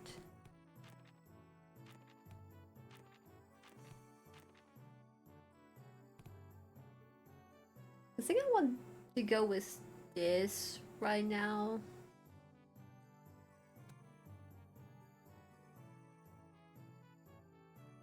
Does lower morale pretty severely, but I think it's fine for right now. Heard you managed to come out on top in your first sparring match. Congrats! Thanks. I gotta admit, your classes are definitely coming in handy. I like your attitude. Well, shall we take a look at what I prepared for today?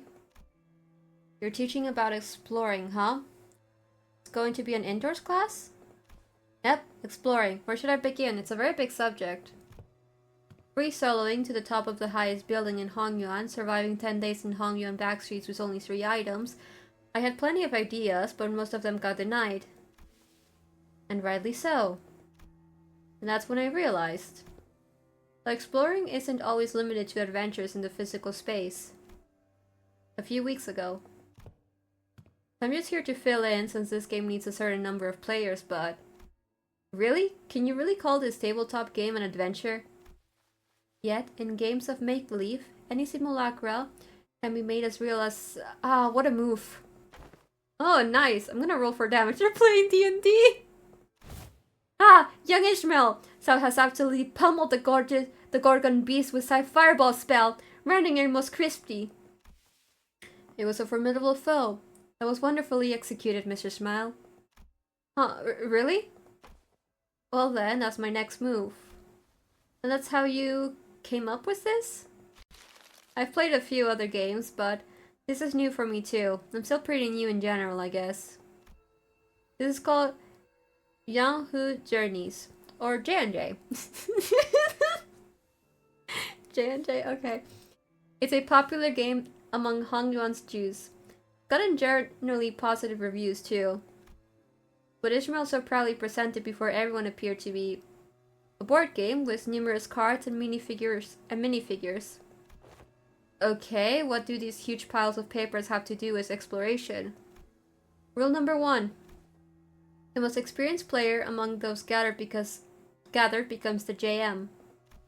The JM? Yeah, Journey Master. The Journey Master designs the story around the player's choices, sets the stage for what happens next, and generally helps guide the explorers to safe arrive at their goals. That's why the most experienced player takes that role. Which would be me. With DEX. Each character seems to have things called stats. Looks like we just have to pick from a set of pre-made characters for this one. So, I'm supposed to be playing this character's role? Sinclair and Xichun picked up their cards with confusion clear in their eyes. You arrive at the great city of Jianjun, a place known to be the gathering hub of all kinds of influential people. You traveled here in search of a legendary treasure called, the Tianya sword. The city of Jianjun, huh? Cool. So why are we looking for that sword again? It's because, so there's this legend in Jianjun about how the sword, the Tianya sword is the only way to quell the chaos of these lands and bring peace to its people, and also about how having that sword is the proof of the true leader of these lands, and so on and so forth, you know? Ishmael was stuttering and stammering through the introduction without her usual confidence. I see. This city called Yangyuan must be in a lot of trouble too. Seemingly affected by the oddly familiar setting of the story, Xichun nodded solemnly without noticing Ishmael stumbling through the introduction. Well, you know how it is. The point is, you guys need to go find that sword. Then, I will claim the Tianya sword, no matter what it costs me. Xichun nods with determination. This is so cute, they're playing D&D.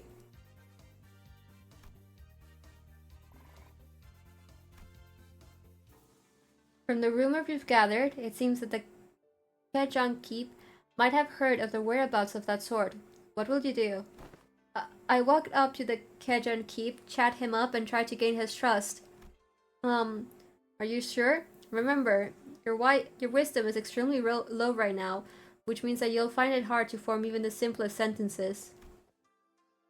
Claire's like, girl. What if I found a different way to gain the Xichun Keep's trust that doesn't involve sweet-talking him? I do have a pretty high strength stat, which would give me access to certain alternative methods of persuasion that doesn't require skill in speechcraft. He's like, I'm gonna beat the shit out of him. Hold on, I'll try to convince the Xichun Keep. I think I've got a decent chance at this. My wisdom is pretty high. And you passed the check. The Xichun Keep looks at you, having lowered his guard. Oh, not you, Sinclair. He's still pretty wary of you. Okay, then. I guess I'll just stand in the corner over there, unsheath my weapon, and play around with it for a bit. That's what he expects me to do anyway, isn't it? You're just role-playing Heathcliff now, aren't you? The Xichun Keep shares some information about the sword he heard. She explains that the party should seek northeast toward Jinji Mountain. But, what's this? Tears begin to well in the Xichun Keep's eyes as he continues to explain. Apparently, a patrolling guard beat his son pretty badly, just for loitering around the guard. The wound is pretty severe, so he needs medicine, but he can't seem to find any. Oh no. That's too bad. We've got a job to do. Because we have what we came here for, we leave the Xichun. Well, they say that JMs aren't supposed to interfere with the player's choices, but let's be honest. I would have made the same choice. You can't stop and help out for every little side quest when there's a whole lot of adventure to go through. No, we're not leaving. I'm going to get him that medicine. What? After a few turns of various trials and tribulations for Sinclair, the Xichun Keep's son, who fortunately was able to recover, hears your story and hesitantly shares what he knows. You realize that he's talking about the fairy Yaoguai, guardian of the Tianja sword. He explains that the fairy Yaoguai's power grows under bright moonlight. Hold on, isn't it full moon right now? Then we should wait until the sky's overcast. Hearing that, the innkeep's son takes a quick look at the clouds, then tells you that it might be raining in about a week. Glad we helped him out. Okay, let's make sure we've prepared before we go. Oh, look at them! I love them, they're so cute. You're gonna have to roll 15 or higher to hit. I know, I'm focused. Hey, I rolled a 16! With a final singular strike from Xichun, the fairy Yaoguai finally falls to the ground, defeated. Yes! The Tianja sword is ours! Excited, the party runs up to the sword embedded deep into the earth and grabs enthusiastically upon the hilt. With this, we can... However, the defeated fairy Yaoguai, whom the party assumed was dead, suddenly jumps to its feet and lunges at Xichun, who just pulled the sword from the ground. No! I quickly get between Xichun and the monster. But if that crits, it's going to be pretty deadly, even for you. Let's see if you can make the evasion save. 1, and another 1. Nope, that's a critical fail. It's okay. Sinclair falls to the ground, bleeding profusely from the gaping wound. The Yaoguai lies still as well, the final vestiges of its strength completely spent. Sinclair! Go on without me. Take that sword and go down to the village. Become the leader they need. That sword as your proof. No, this sword wouldn't mean anything without my adventuring buddy. I'm going to bandage Sinclair up and carry him back. I won't leave him behind and descend the mountain all on my own. Wait, if that's your choice, then, yeah, the bleeding stops as soon as you wrap him up. He's just that sturdy, you know? That strike would have killed pretty much anyone, but you know how healthy he is. Oh. On your feet, Sinclair. We're getting out of here together. Grab onto my shoulder, that's it, step by step. Hey, Xichun, look over there. Everyone we'd helped and saved on our journeys come out to welcome us home. You're right! If it weren't for you, Sinclair, I never would have stopped and talked to every single villager there to hear their troubles. The sword was only a symbol all along. All of our efforts and the experiences we gained in our journey for the sword were what taught me how to be a good leader, not the sword itself. You're right. The real success of this adventure was everyone's efforts along the way. I feel like the game overtook the class at some point along the way. Hi, Miss Ma'am. Okay, we're doing pretty good overall stat-wise so far.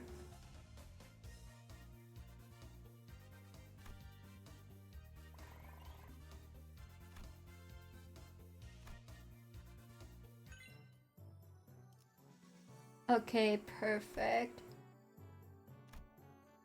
Okay. I'm gonna send in Dawn to get the morale up. And we're going to send in... Yeah, I'm gonna send in these three since they all have stats together. I'll probably send in Gregor and Ishmael next to get the young stat up. Or wait, actually, do you two have stuff? No, okay.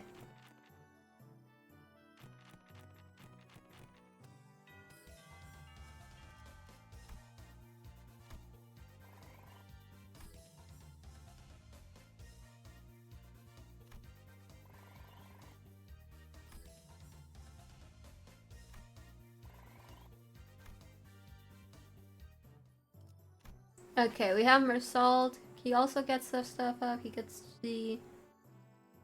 I'm gonna go for these two this time around because I need to get this middle stat up.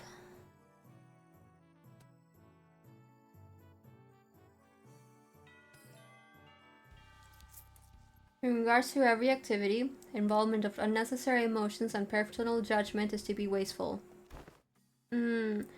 I'm gonna need you to elaborate on that.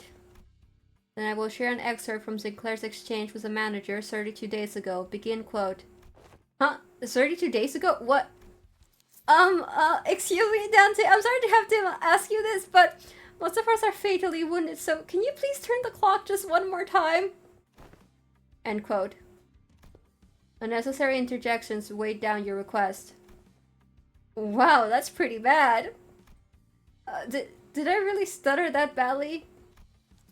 It is a waste of time to involve emotions when delivering unfavorable news. The same message could have been delivered with merely 2 words. We failed. Let us come in field track. Let us come in field practice. Do not ask me a single question for the next 5 minutes. Well, okay, sure, seems easy enough. Huh?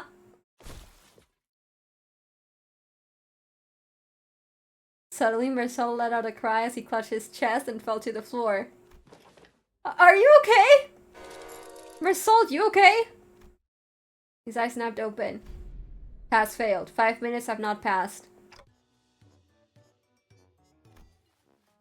You're cheating. This reminds me of the incident Sinclair had so desperately wished to hide. What? What? Who wished to what? Despite your belief that no one would ever find out your secret, there was one person who got to the bottom of the incident. Come on, just what did you see? Failed again. He just keeps fucking rage baiting them, man.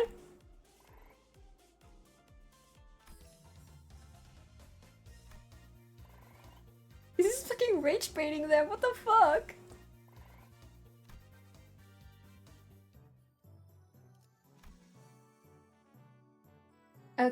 Okay. If I put all of them together, I do get a combo. And I want to get the middle stuff up for right now.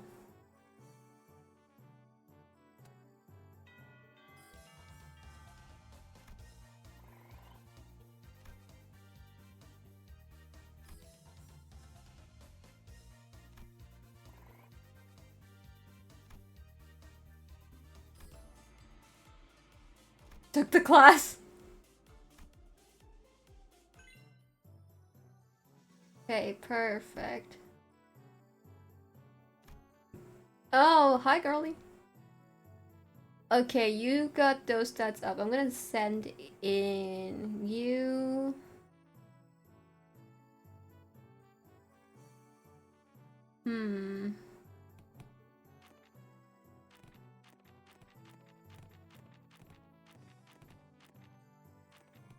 Okay. I think I'm gonna send him in.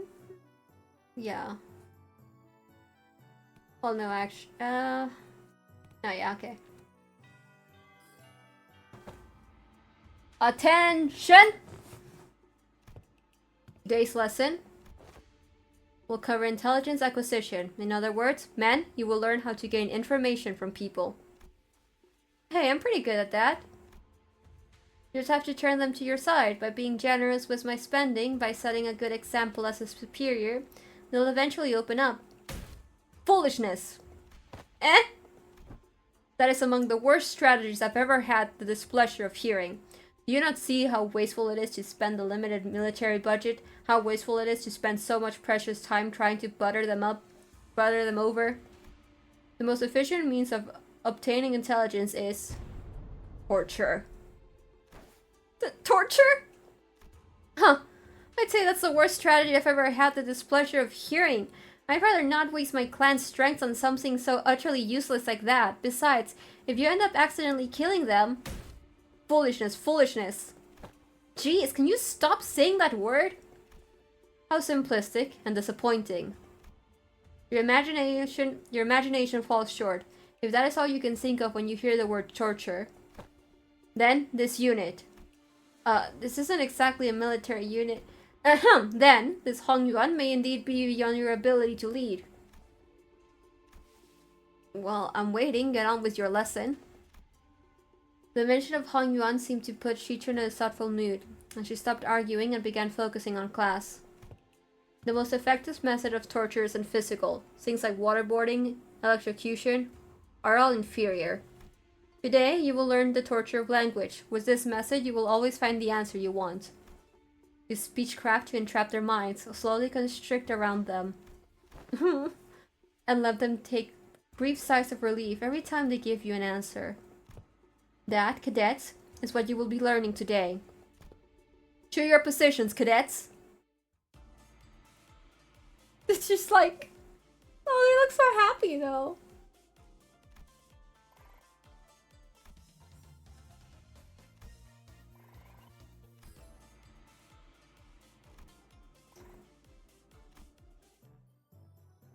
Oh, we have a class, right?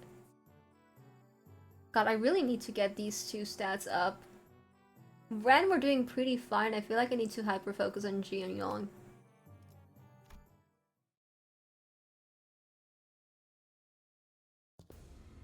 Hi, you.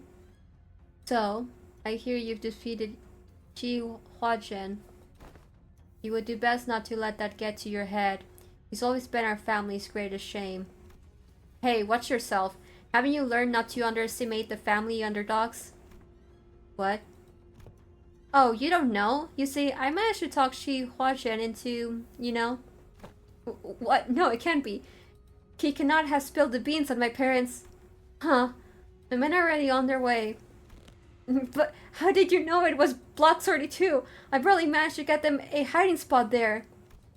Oh, so it's Block 32. You just... I did, huh? That was way easier than it was during class. I've heard stories about how you've changed, but I didn't know you had changed into such a heartless woman. Say something, damn it. Don't just stand there completely expressionless and... Oh, I see. You won't be shaken by silly little things like this, is that it? That may befit the seat of the hierarch, however. A leader who responds with silence to their inferiors, a leader who considers them only disposable tools, is bound to rot. I, Xichun, refuse to let someone so unqualified such as yourself retain power.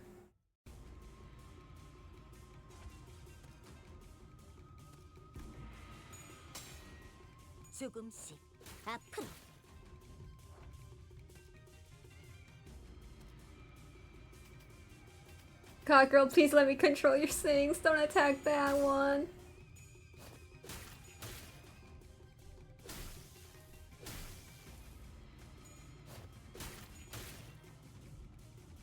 다른 누구도 아닌 나 자신을 들여다봐야 해.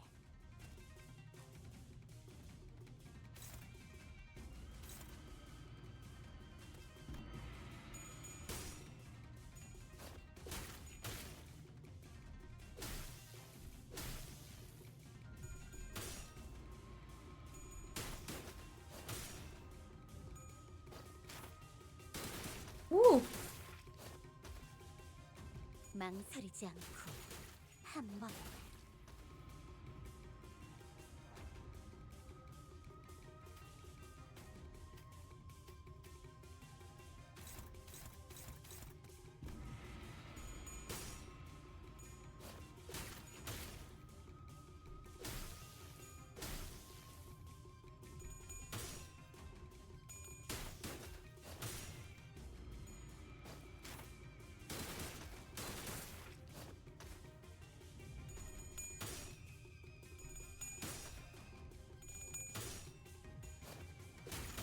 I'd make commentary, but I've already lost this fight once. I'm kind of stressed as hell back.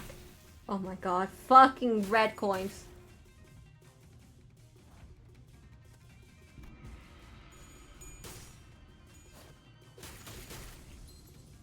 Oh, okay. I hate the RNG in this game. Damn it, I was so close. Did you ever really take the time to think about what might happen if Big Sister Yuanshuan actually gained control of Hongduan? Sure, it's gonna be all buddy-buddy at first. She's going to acknowledge the authority of the board of directors, butter you up, and compensate you for your efforts. But soon, you're going to see people from other nests coming in here and taking up administrative positions under the guise of advisors. And it's the small families and clans that are going to suffer first. And when the time comes, I bet you'll be saying the same thing then. I was so close. It's going to be a while before other members of your family are let go. You know this already. They committed treason, thinking they were piggybacking off Big Sister Yuanshuan's forces, when in reality she had already discarded them even before it began. She's made sure that nothing about this treason is going to stick to her. Father. Now, let's think about this carefully. About Ya Yuanshuan's vision of Dongguan Yon. Will it be more H Corp or Q Corp? I see the point you're making. But you've not given us any reason to trust you either. What guarantees do I have that you won't just toss us aside when we're no longer useful? So, about that hiding place where you put your parents you just accidentally let slip. I'd known their whereabouts for a while, actually. My Heishu had identified their location long ago, but I didn't do anything because there wasn't any evidence that pointed to your parents' involvement. Is that true? Just how low is your opinion of the hierarchy? Big Sister Yuanshuan made a big show of her own influence at the assembly, but I still have a tight control over the Heishu of the family hierarchy. But I saw you were arresting every member of Xu family without even questioning them. What was it again? The leaders must take good care of those who are in the same boat as them? Why would any hierarch go around arresting innocent people of H Corp left and right, unnecessarily making more enemies for themselves? I sure don't plan on doing that. Oh, look at her making friends. Hi, Ryoshu!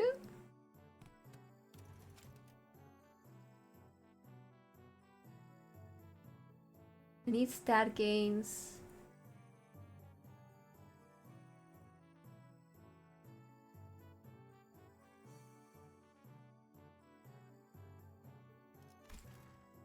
Okay. I send you in. I'm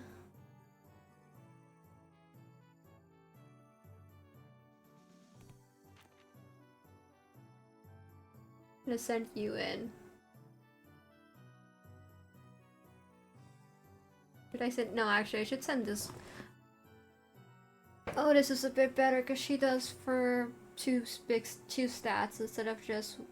Well, he does 2 big stats, but he does Ren, and I don't really need Ren right now. KKTDWK, huh. Teaching kids to deal with kids, huh, she says. Looks like your manager's not the only one who needs a translator. I would have liked to teach a particularly bloody art class, but that AL black hair discarded my lesson plan. Yeah, no, I don't think your lesson plan would have flown even if Shirley wasn't there, artless or otherwise.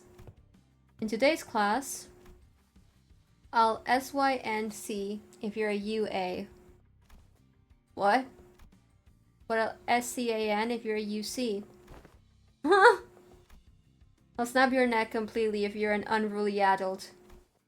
But I'll soothe, coax, and nurture you if you're an unruly child. Did you guys rehearse this or something? Am I getting pranked right now? No, not at all. Just listen carefully. Evaluate the context, and there you have it. What context? What context was I supposed to evaluate? Let the ER do the talking. MTL, kids. Yeah, there's much to learn. Class is about to begin. Bring the class material, attendant. Yes. Shiren! Upon the venerable family hierarch's orders, I have brought a child from the Wong family. What is your— no, wait, what? You brought a who from a what family upon whose orders? Too many travel restrictions here, so I borrowed the rich kid's attendant. You've been bringing her along to get you to places, huh? No, I mean, just what do you mean you brought that kid on my orders? Ryoshu snuffed out her cigarette, opened the window to clear out the smoke, dusted up her clothing a few times, and only then brought the child to the elevated platform in front of the class. Oh, Mama. Let's teach class with Mama. The kid's kind of trembling and anxious looking. I extend my greetings to the venerable hierarch. You're so tiny. That kid's scared out of his mind. Memories of childhood are important. They are the experiences that shape your future. Oh my god, she has the cigarette removed. Observe and learn. What's up with you acting serious all of a sudden? Though I do agree that childhood memories are important. My memories with Big Brother Baoyu are what? Anyways, moving on. You heard nothing. The point is, I think becoming approachable to kids here might help prevent a lot of potential future conflicts. But you've got your work cut out for you. Children of Dagwon-yuan are extremely wary of anyone who's not their immediate family. Even worse, you pretty much tricked that kid here using my name. He must be terrified, and I imagine his parents must have given him a whole lot of warnings too. I'll give you a demonstration. Behold. Oh my god!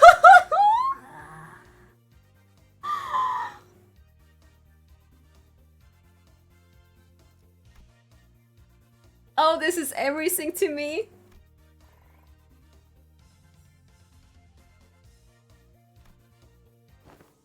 Whoa, he's really taking a liking to her. Yeah, he wouldn't stop crying when we tried to get him to calm down. Besides, how's she been doing that with her hands? Not even masters of martial arts move like that.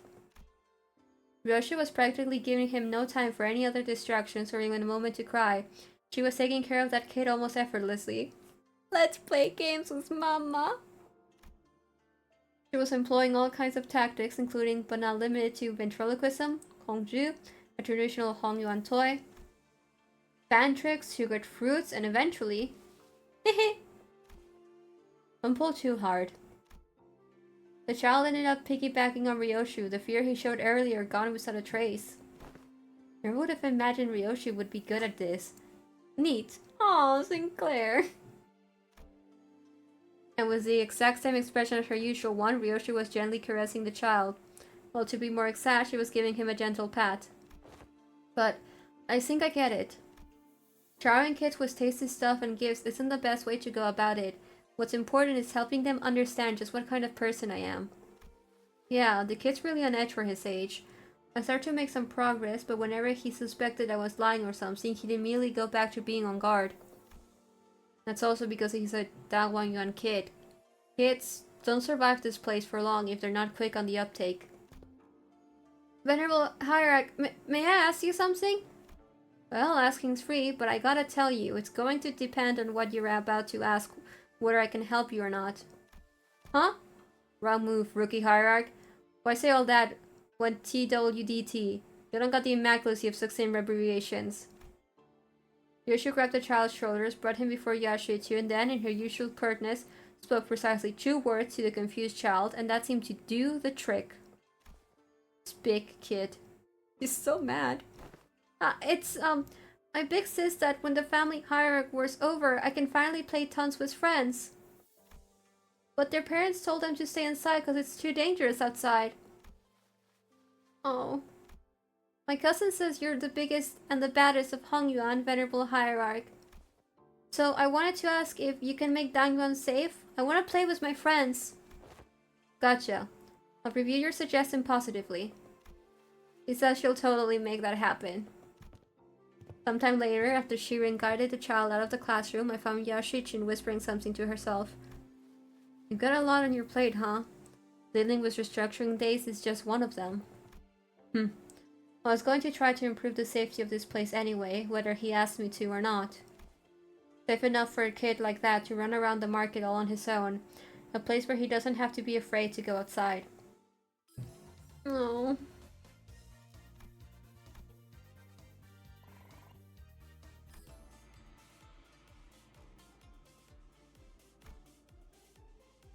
Okay, perfect.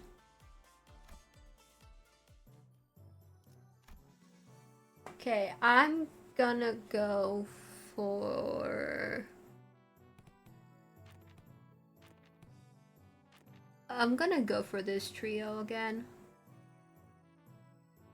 Or maybe...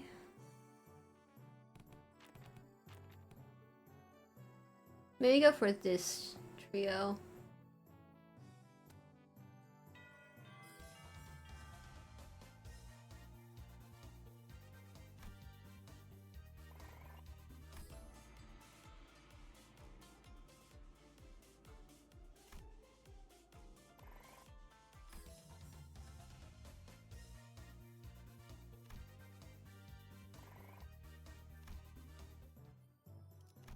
Oh, hi, Raja. Okay. I think with how things are going, I think I'm gonna go for you.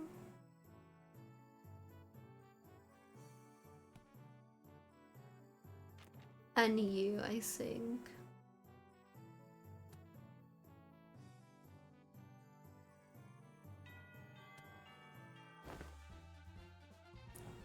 You know something? Everyone communicates with their eyes even before they talk. Oh, I love the BGM for this one. So, you better pay attention to what their eyes are saying. Great, that's really great, but I don't know, it just feels like an oddly specific subject to be talking about, especially when we're sitting around a gambling table.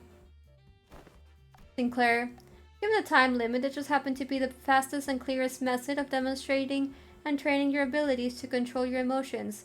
I swear I had no other ulterior motive. I was practically forced to do this. Ah, wait, stop glaring at us like that and join us at the table. I'm only briefly visiting my lady to pick up some paperwork. As there's still much work to be done, I'll be leaving in no time. Come on, guy. You know this game needs 4 players. I refuse your invitation. I must say, it's ridiculous of you to force my lady to partake in such a base activity. And what audacity to invite me as well. Oh, so you think you don't have a chance, huh? Wow, and here I saw you'd at least be better than me at this game. Fine, fine, I get it. Don't play a game you have a snowball's chance in hell of winning. It's a good philosophy, I subscribe to it. You seriously think your shallow, obvious attempts at goading me into playing this game will work? Huh? Huh? What? Sorry, Scrub says what? The wager in the table. She looks so smug about it. She's like,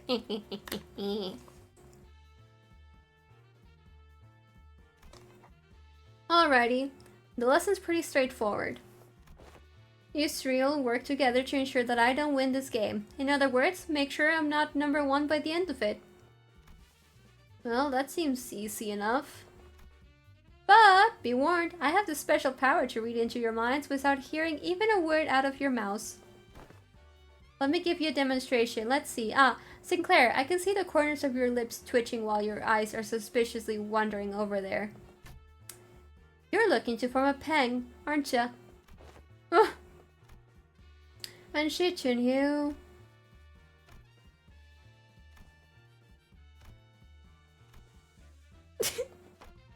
And you won this dong tile I've got. Now you know to never ever discard this tile. How'd you know? Honestly, it would have been tougher for us to not know. You can let yourself be anxious, sure, but don't ever let it peek through. The moment someone smells your weakness, they're going to eat you right up. And Wei, you... Wei, it's like I am locked in. Using the glint of your glasses to hide your eyes, huh? Here, this isn't gonna be easy. Your greatest mistake tonight was allowing me a seat at this table. I already know the ready hand you've got there. Oh, you do? Not bad, but you're just as much of an open book, my guy. You just need that one Zhong tile, don't you? Sorry, not sir. You're not getting that tile, because it's not there. Gang. I see. You called Yang Melt so you can claim the Zhong, which was your rearmost tile, didn't you? Heh. Does that by any chance imply that you somehow know the location of every tile in this game? No, no way. I just have the sixth sense for bad vibes. Very well. There once did I think I would ever step back into this dark world of shadows, but... Ha!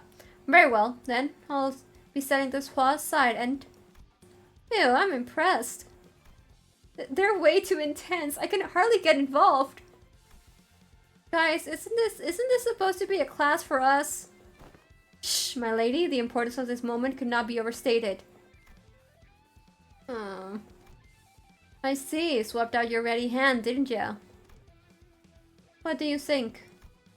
3 Hua tiles in a row, huh? I see you've got some innate luck, too. Very well, then. I'll have to wager it all on this wand suit. I won! Hoo! Hoo! Hoo! That's a Qing Yao Yu hand! Your downfall was written the moment you forced me to discard Zhong. Aw, darn, I lost that, huh? Well played. I love Wei, he's so cute! Did you see that, my lady? Hoo! Hoo! Hoo!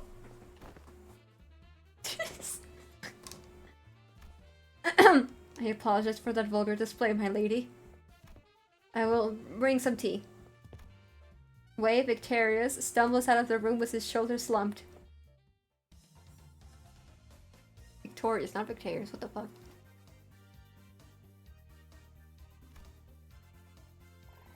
I love how they're so cute, I love them.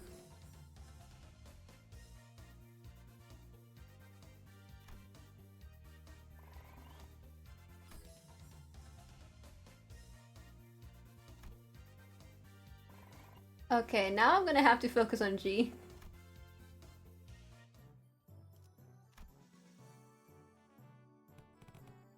Okay, I think I'm gonna go for this trio.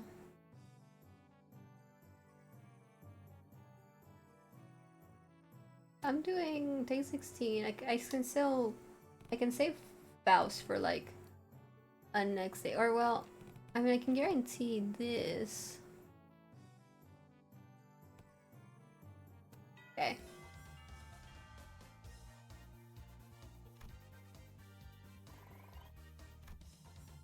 I need to get their morals up. Oh wait, never mind. Rajat does that.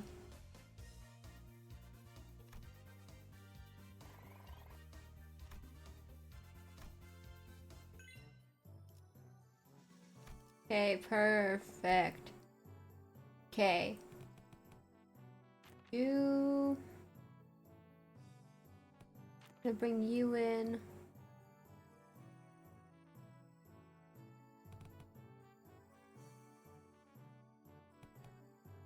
I'm gonna bring in Rajia.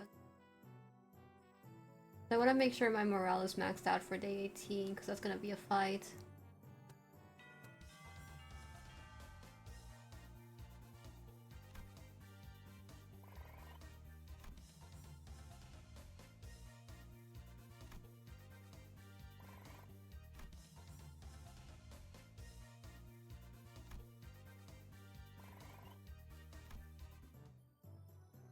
Okay.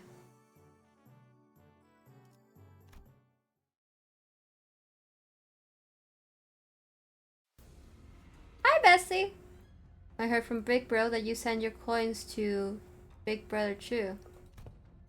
Every hand, once in circulation, goes round and round until it eventually returns to the original owners. I also heard that some of the Wang family helped with removing the foreign powers from here. Why? I only wanted to prevent this place from getting robbed blind. I live here, you know. This is where my wealth lies. Well then, can I ask for your public support? Oh, I applaud your audacity in thinking someone who just gave you the moon should be asked for the stars as well. Everyone and their mother knows in whose hands the true political power of Hongyuan lies right now. With that in mind, let's say that I do announce my public support for you. I'm not going to have a voice to speak with by the time the powers that be are done with me.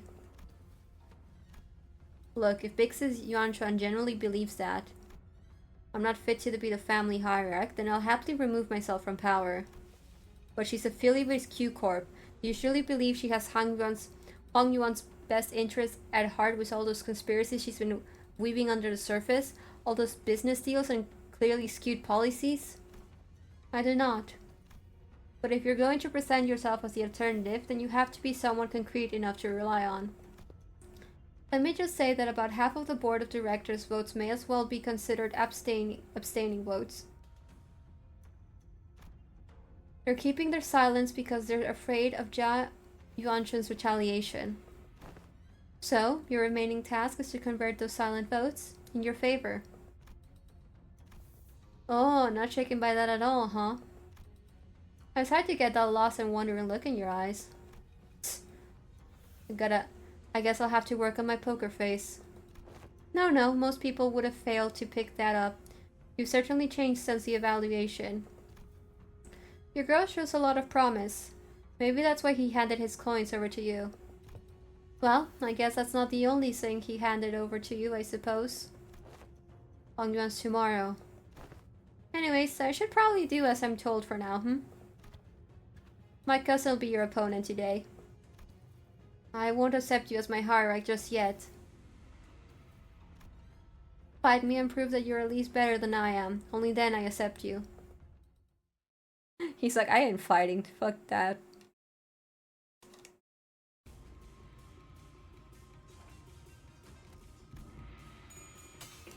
좋아, 구조는 파악했어.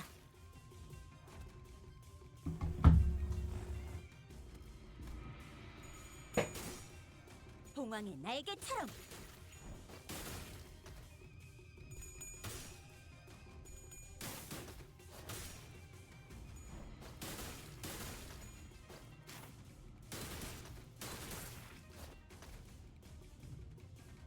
다른 누구도 아닌 나 자신을 들여다봐야 해.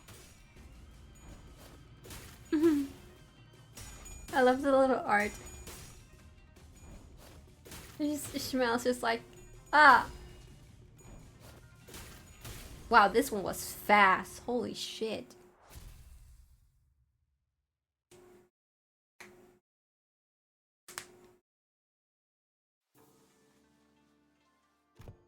What? Do you have something to say to my face? Yeah, don't give my little brother your crap. Your little brother? You know who I'm talking about. Do you have any idea of the mess you left behind when you joined that kid away? That buzzcut kid was her little brother? You can barely even hold onto your seat, which you're about to lose soon anyways, and you have the gall to give him false hope? I know it's all just politics to you, but kids really believe you, you know. I heard from the kid that you seemed relieved upon hearing what I said.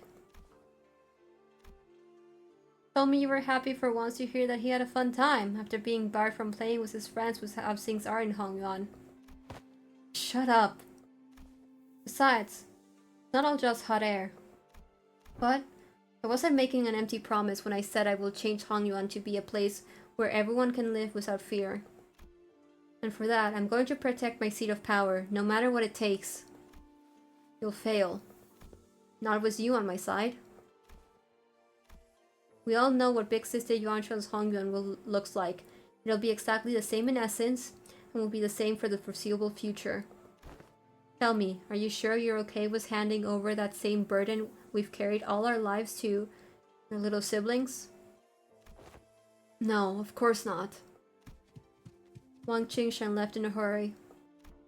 But that look in her eyes told me that there was conflict brewing in her.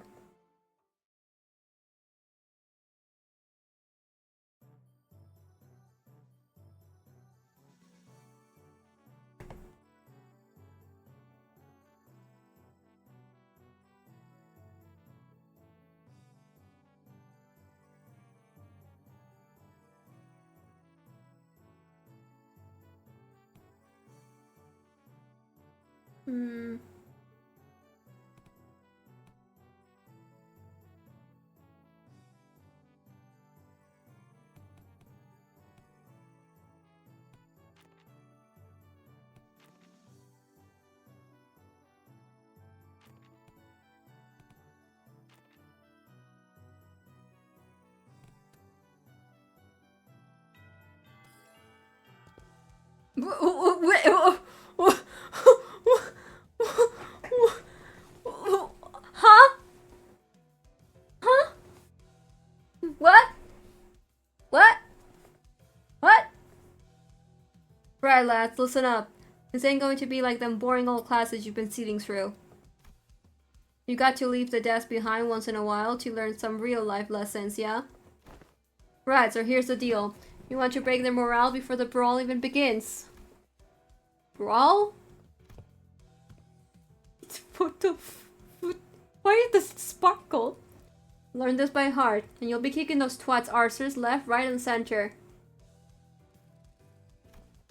That's not exactly what I'm looking for. So, Heathcliff, I've got to ask this question. Something about your club seems different today. Looks a lot more colorful too. Bollocks, lad catches on quick.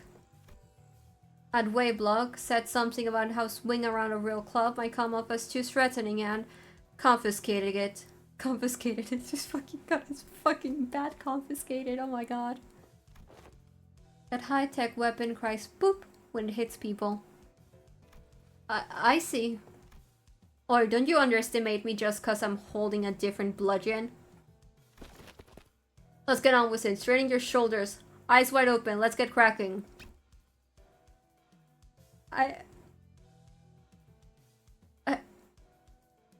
Okay. With that, Heathcliff triumphantly raised his newfound weapon toward the sky. It made a small boop set noise.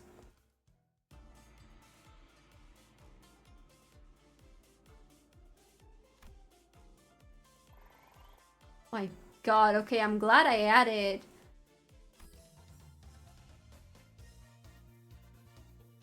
Like, I'm glad I added, oh my god, Mersault at the end, because they need the morale boost.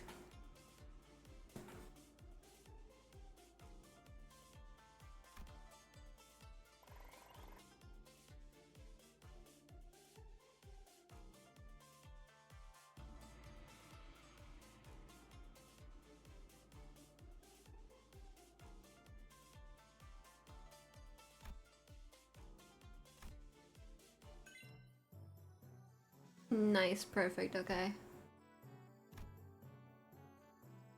I need to focus on the two top stats before anything else, actually.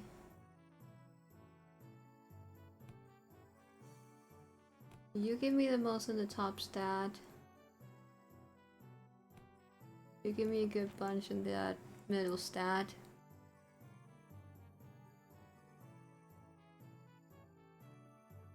Hmm.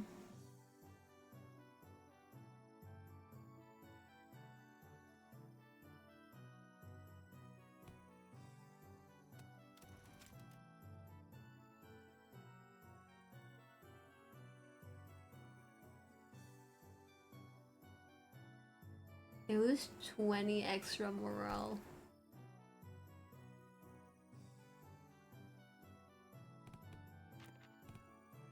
I think I'm gonna go with this setup. Or yeah, better this setup because they have.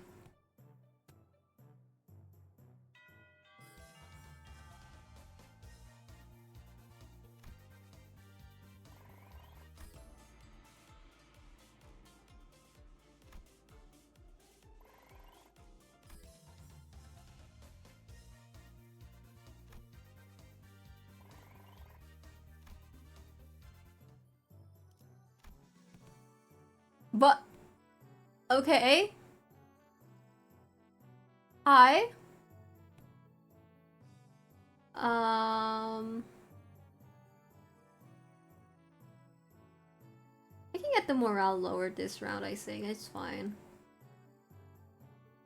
I think I'm going to go... I might actually go for Heathcliff with...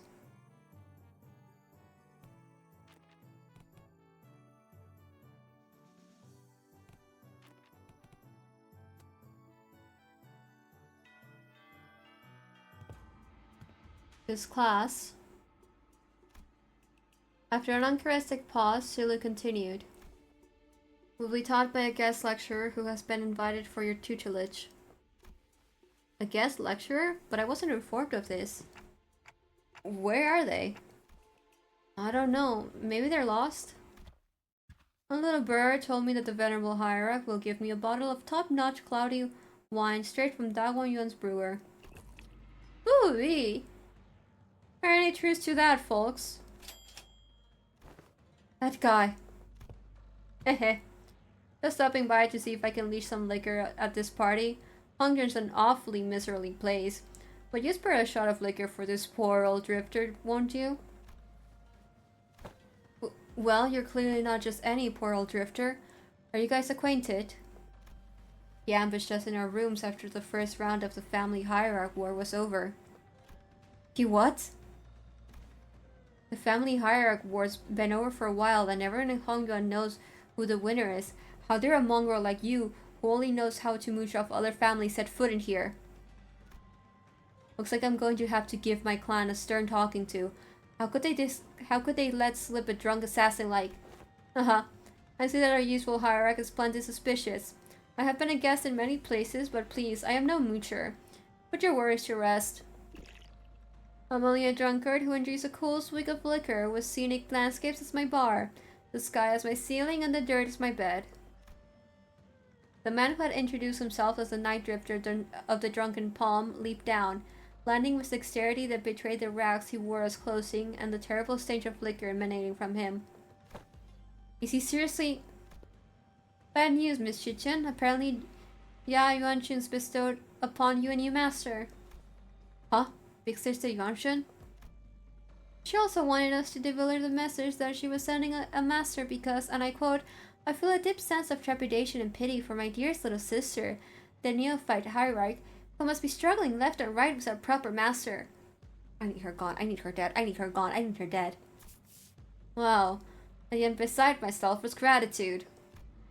So that's the supposed teacher? This mysterious guy with my mysterious allegiance who might stab us in the back at any time? As you said, the family hierarch war is over, and even mongrels of Hongyuan know who has a legitimacy here. The incident during the contest was nothing more than business, a job to take care of in return for what compensation they gave me. I hope you don't carry that grudge in your heart. I'm sure you didn't harm your rivals in the family hierarch war out of personal vendetta, did you? Sometimes business is just business. I killed young Master Baoyu, for they promised to pay off my bar tab, and I'm here to give the hierarch a lesson, for they promised to pay off my future tabs. There's nothing to be gained by taking your anger out on a gig worker living hand to mouth like myself, don't you think? Haha. I'll advise that the optics and the consequences of rejecting a master sent to us by Yuanchun herself was not going to look too good. I know, it's only gonna make me look worse, and I'd rather not give Big Sister Yuanchun more ammunition to take me down. And you there, we'll have eyes tracking your every move, so don't do anything that might arouse unnecessary suspicion. Ooh-wee, isn't that a threat? I can hardly taste the wine before such hostility. Despite Sot's dead serious warning, the Night Drifter's response was only a hearty chortle. Before I begin the lesson, I'd like to get an idea of where my to-be pupils are. Now, give me a demonstration if you will. Swing away. That's enough. But I didn't. I was just getting started. Your form is flawed and your breathing is hollow. May I see more? This tisk. Flawed forms often invite flawed hearts. In other words, your martial arts prowess is amateurish. What the heck? Is this guy serious? I have never had a single master who had anything bad to say about my form. Your arms are straight and the legs supporting your stance are solid and sturdy. Indeed, most masters would not bother themselves to find fault there. But let me pose this question. Are you, my venerable pupils, satisfied with martial arts that are made to dispatch unskilled peasants and no more? Huh? There is more to this than raw strength. Now, take a swing at me instead. Alright, you asked for it. Xichun takes a powerful swing at the Night Drifter. Your mind outpaces your body, your intent more transparent than a glass globe. And your edge is dull, for it has very little heart for feints. But he deftly weaves his way between her strikes, which failed to even touch the tip of his ragged cloak. Ugh! You're far too eager to strike, focusing purely on your opponent, with force distributed unevenly across your body. So you will fail to cut, and gain a little hole as comeuppance. Then the Night Drifter pokes Xichun's back with the twig. Everyone vying for the seat of the family hierarch has to go through it eventually. The first kill. Some say the earlier, the better. Mine was when I was 13. Not too early, not too late. Just right. It's already been a few years since my foolish brother's locked himself in his chamber. Last I heard, he was bedridden for a week after ingesting some poison someone had sent to prank him. I'm not going to live like that dumbass. Try to relax your body, won't you? You have a weapon, yes, but one mustn't singularly focus on the opponent. Do try to reflect upon yourself and relax. Let the unnecessary strength go, let it flow out of your body. Tensing up as you do will naturally shrink your mind and narrow your vision. Hey, wait, should I send Big Bro a silver spoon or something? It wasn't that bad this time, but what if they give him a way more poison next time? You know, young Master Bao, you won't accept your gift, my lady. I doubt he's even seeking the culprit now. So stupid. Zero interest in anything practical.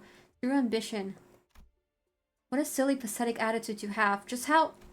But, my lady, it wasn't practicality that guided you when you chose to save my life over maintaining your control over the Wu branch. Oh. Some seek the state of anatta, the non-self. But what they seek is the path of Asura, reserved for the likes of blade fiends. You must learn to let go of everything except for the self. What kind of life is to live without stepping over others? Let it all go, the gazes, the pressure, all of it. Instead, face yourself and only yourself. And feel how light it all becomes. After some thought, Xichun's form visibly relaxes. It wasn't just her form that relaxed. Her pursed lips seemed to have found peace as well.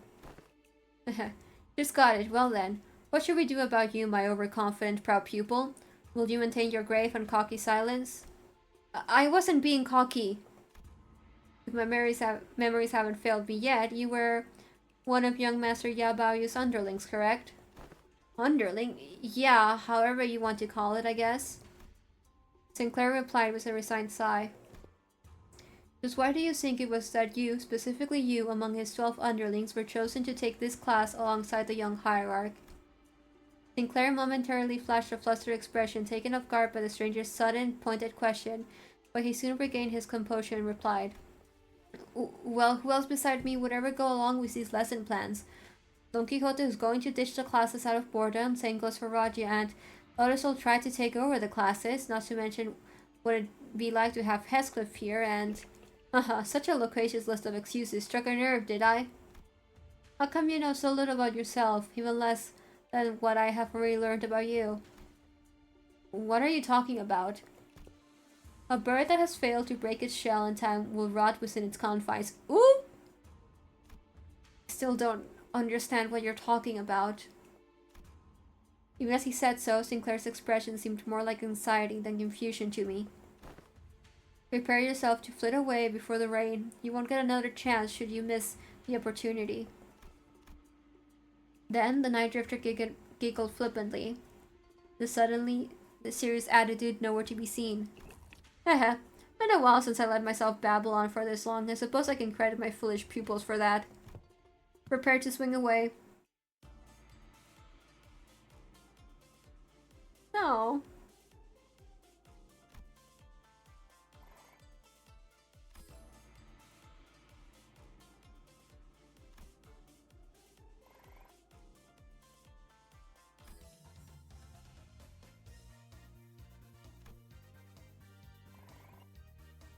Okay, we're doing well with our stats, more or less.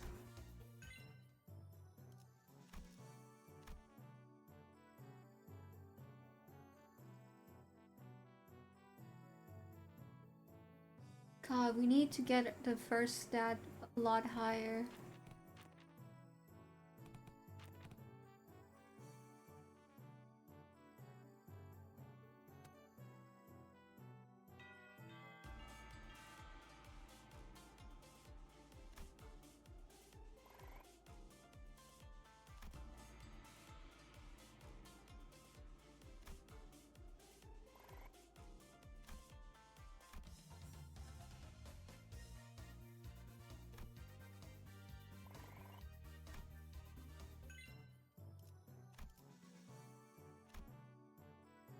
Okay.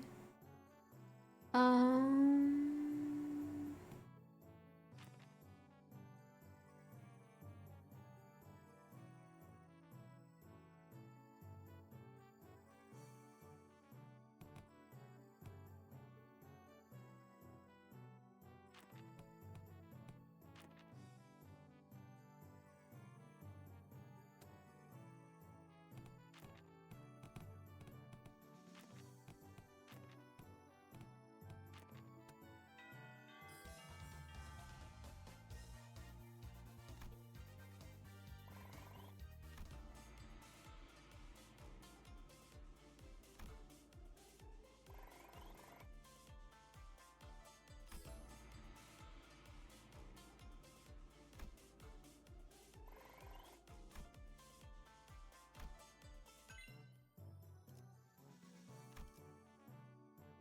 My bestie and a rival passive, okay.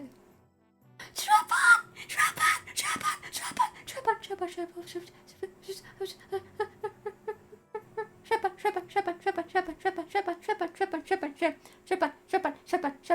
Trapon!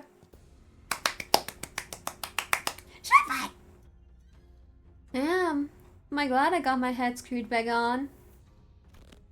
It's a precious sight to watch everyone all freaking out about the child's play. All of the missed news I've been hearing since I opened my eyes in the recovery room sound very enticing. I was there to watch it all. Half the family heads getting arrested for treason. The seat of the family hierarchy going in to some inexperienced kid from the Zhao family. Not to mention how my lovely little sister had her engagement called off, and how she's now been branded as a traitor to her own blood. All the entertainment in the world seems to have happened during my little nap, don't you think? You didn't even show your face at the regular assembly, so I doubt you've any concern for the future of Hongguan. So just what are you doing here? I just thought I'd have some fun.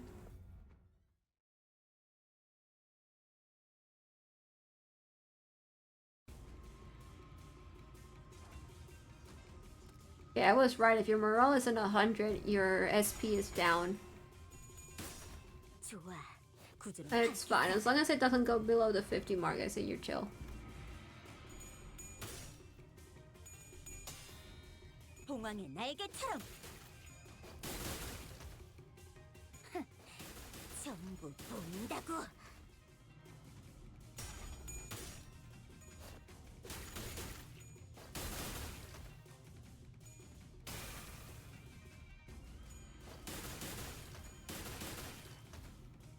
지도자라면 동료를 포기하지 않아.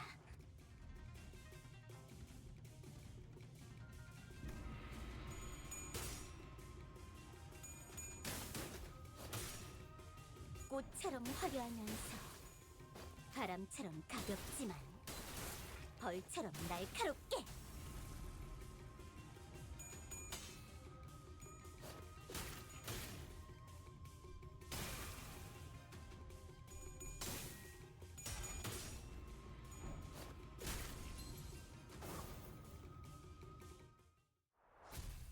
Yippee!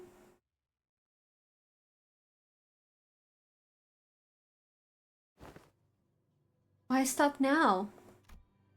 Decapitate me like my last test or stab me in the heart, cut my limbs to ribbons. Listen, this duel's just a spar, okay? We don't have to kill each other for this to end. Now isn't this frustrating? You have the opportunity of a lifetime right before your eyes, and you're too weak to use it. You have everyone who fights you on every step of your way coming to you, practically presenting their heads on the silver platter, and you're just gonna let them slink away with these scratches? Get your act together. Family hierarchy war's over, and I'm not going to kill someone just because they're being a bit uncooperative. Get real! Do you have any idea how long it'll take for you to gain even a morsel of power by playing this fool's game? Hey, wanna hear a little tip on how you can firmly establish your position as a family hierarch? Kill me in the most horrible, painful, hideous way you can imagine. And hand my corpse by the entrance of the assembly hall over there. Use me to send a clear message. And station every single one of your Heisho packs between every pillar at the assembly hall. And if anyone dares to speak out against you, snip! Chop off their head before they can get another word out. 5 days. It'll only take 5 days before everyone starts eating out of your hand. And that's how you establish yourself as a hierarch. Fear is power. No, I don't want to do that anymore. I'm here to take Hongyuan, a place where its people can live without fear. I saw you of all people might understand. I remember how you used to hate hurting people, more so than anyone else. Ooh. Man, what a boring answer. That was duller than even my duelist expectations. It'll only take a few years until you break, until you become just like them. Just like the family hierarchs of the past who couldn't help but ruthlessly weed out any seeds of resistance. Because how many people here do you think still have any grips on their sanity? Maybe I'm only a few years away from becoming an idiot shuffling aimlessly around Dahuanyan.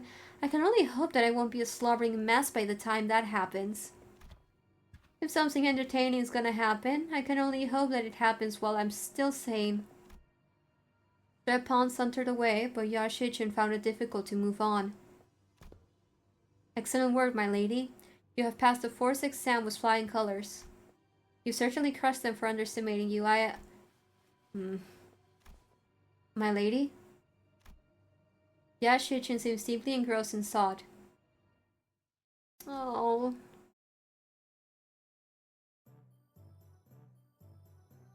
Huh?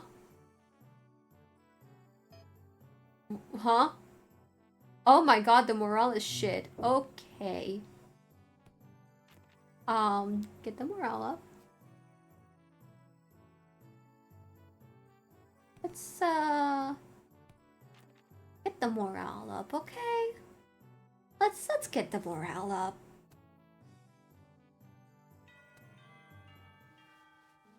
My lady seems to be in a particular mood today.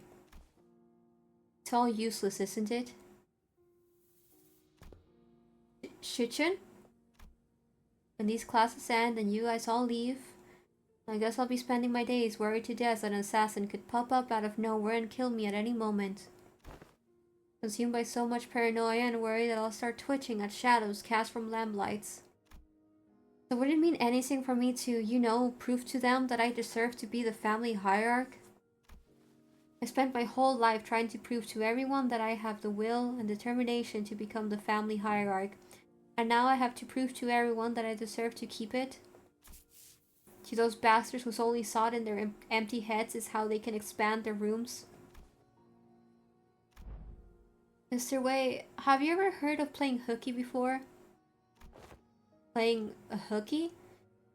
Is it an euphemism for eliminating your enemies? Well, I've rarely done it back when I was in school, but when there's too much going on in your head, you just skip school and go out to play. Uh-huh. I've only done it once myself after a friend talked me into it. I agree, it seems that the time for my lady to clear her head has come. Very well, let us play just one hooky. What are you guys doing? Come on, let's get moving. I gotta prove myself, don't I? I gotta have those bastards' approval, and don't I? He's in a really bad mood today, huh? My lady, have you visited the backyard by the Luxor Hermitage as of late? No, but I know what happened there. They threw in a few dead bodies from the massacre of decades ago, turned the pond full, and decided to bury the whole thing. Indeed they did. The stench was so overwhelming and toxic that corpses of animals and plants could be seen floating on its surface, eventually turning the pond into a festering black bog. People passing by had to pluck their nose or risk passing out. So why even bring up something awful like that? It seems that a tree had taken root there, my lady, amidst all that rot. A willow. Oh. The willow tree reached deep into the pond with its roots, clearing it of the foul grease, cleansing the water. And one day we found it clear and glittering, thriving with other aquatic plants growing within. It recovered from the rot, becoming a normal, clear pond surrounded by leaves and moss. But months ago, they introduced a few carps in there, and when they checked again, they were just as vivacious as they were on their first day there. Would you like to pay the pond a visit, if it's alright with you? Xichun didn't seem to quite buy his explanation, but she followed him anyway. Huh? Aww! You weren't kidding! I avoided this place for so long, there's a fucking shark! Oh my god, I was like, why is Claire looking like that? There's a fucking shark. You weren't kidding, I avoided this place for so long. I never thought it could be this clean again. I can hardly believe that this pond used to be a rotten bog. All that happened was that this tree happened to take root here. What matters, my lady, is patience and determination. Of course, this place has slipped my mind then, as I was quite swamped with work, but the world has a stronger capacity to heal itself than one might imagine.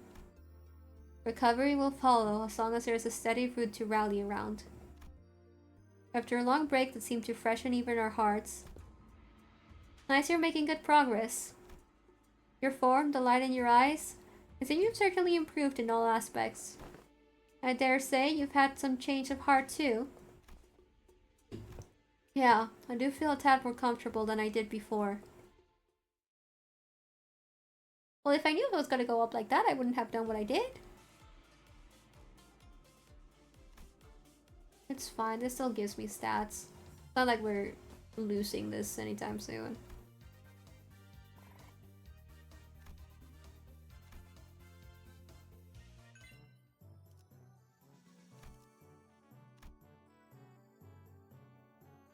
Oh, hi bestie. Let's see, let's get this stat up, let's get this stat up. Oh, perfect, they all do combos.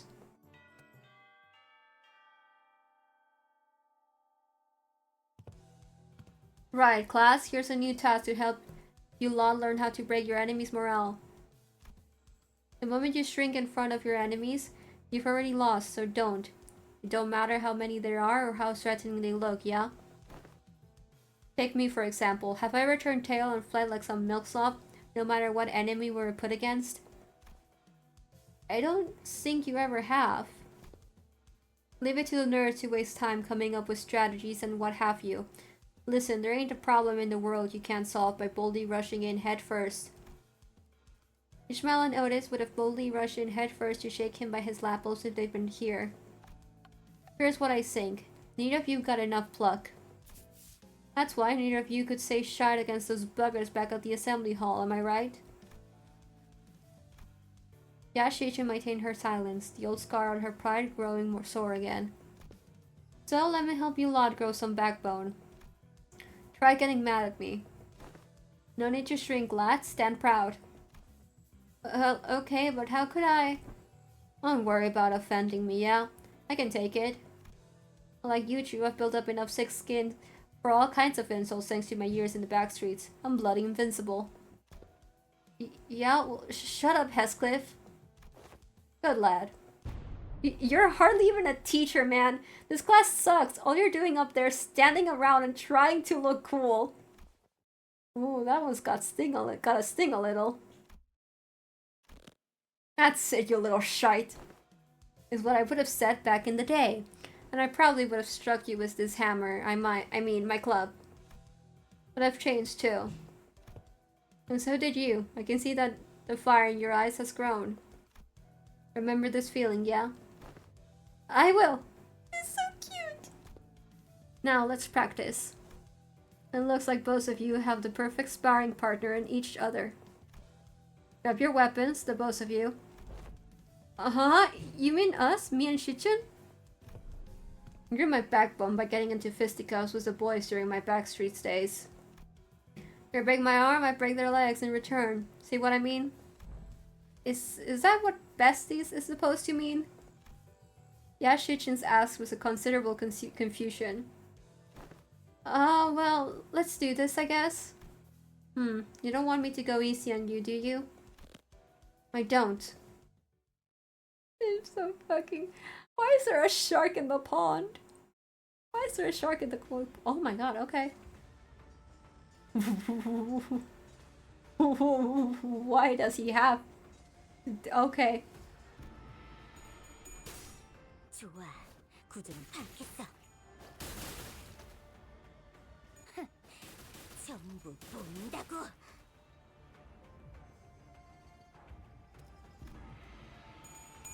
Sinclair, come on, stand up. I should be rooting for 더 이상 Xichun. 두렵지 않아.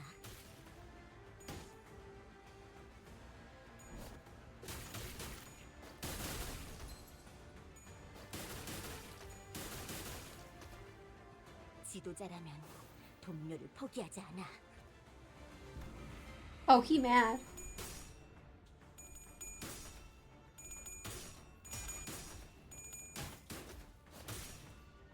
꽃처럼 화려하면서 바람처럼 가볍지만 벌처럼 날카롭게.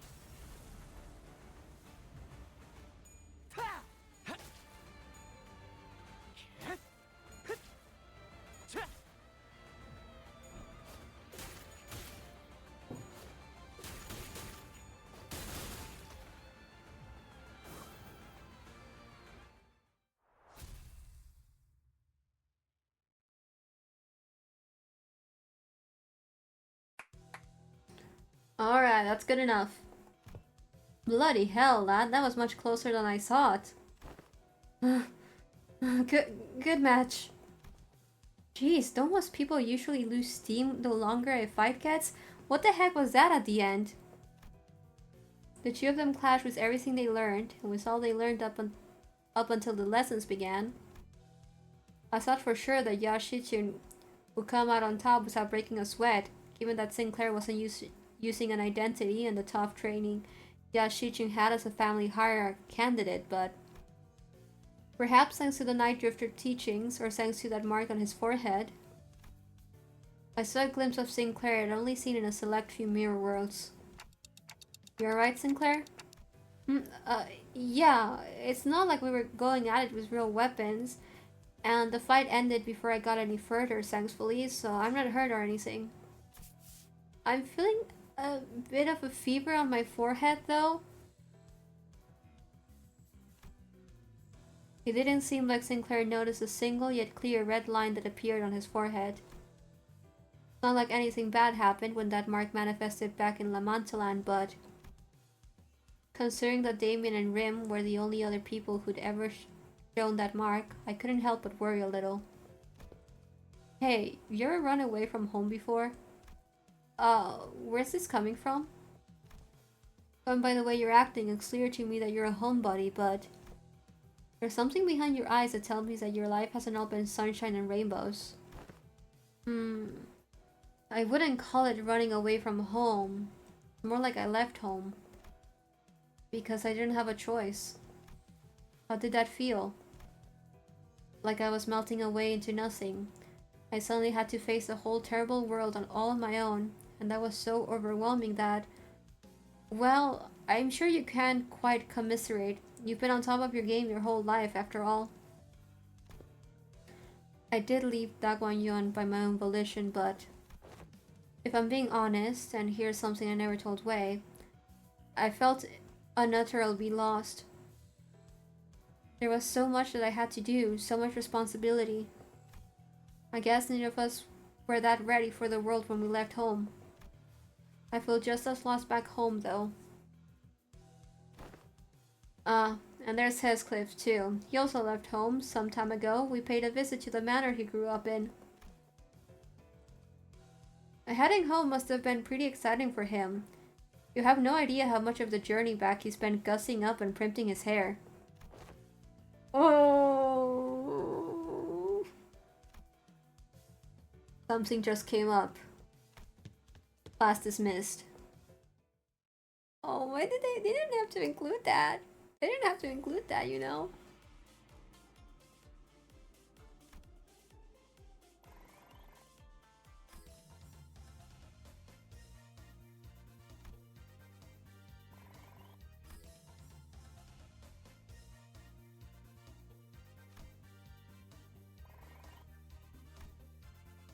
Okay, perfect. Let's see.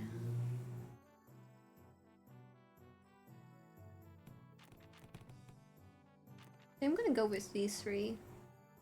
Like, morale's gonna tank, but like, it's gonna get all my stats up pretty high easily. So I can just get the morale back up like tomorrow.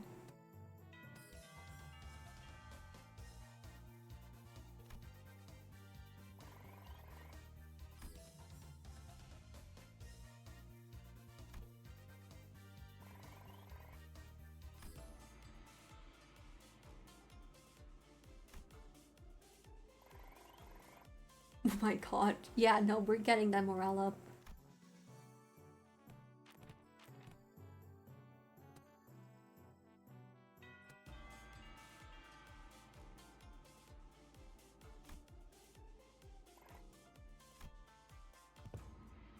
So, are you going to teach us any techniques? Haha, it's only been a few days since your training began yet. My other martial arts masters would teach me their secret techniques. So that's what got you two pouting all lesson? Ooh-wee. Now, that's some good wine. Very well, I'm in the mood. Let me teach you a useful trick. Really? Tell me, what did I teach you to do as you swung your sticks? Forget all those things that put pressure on me and face nothing but myself and my movements. And that's only the start of it. First, emptiness of sound. The slight friction from the tips of your toes, the ruffle of your clothes, your breasts, erase them all. Erase every ripple and echo you leave upon this world. The night drifter stands before us, but his presence becomes as hazy as mist. Despite the wild movements, we hear nothing. Second, emptiness of form. To have a form is to provide your foes with clues to predict your next move. Forget the weapons in your hands, forget your structured forms, break the mold, become the flow, let only your will remain. Randomness seeps into his movements until all semblance of pattern becomes lost.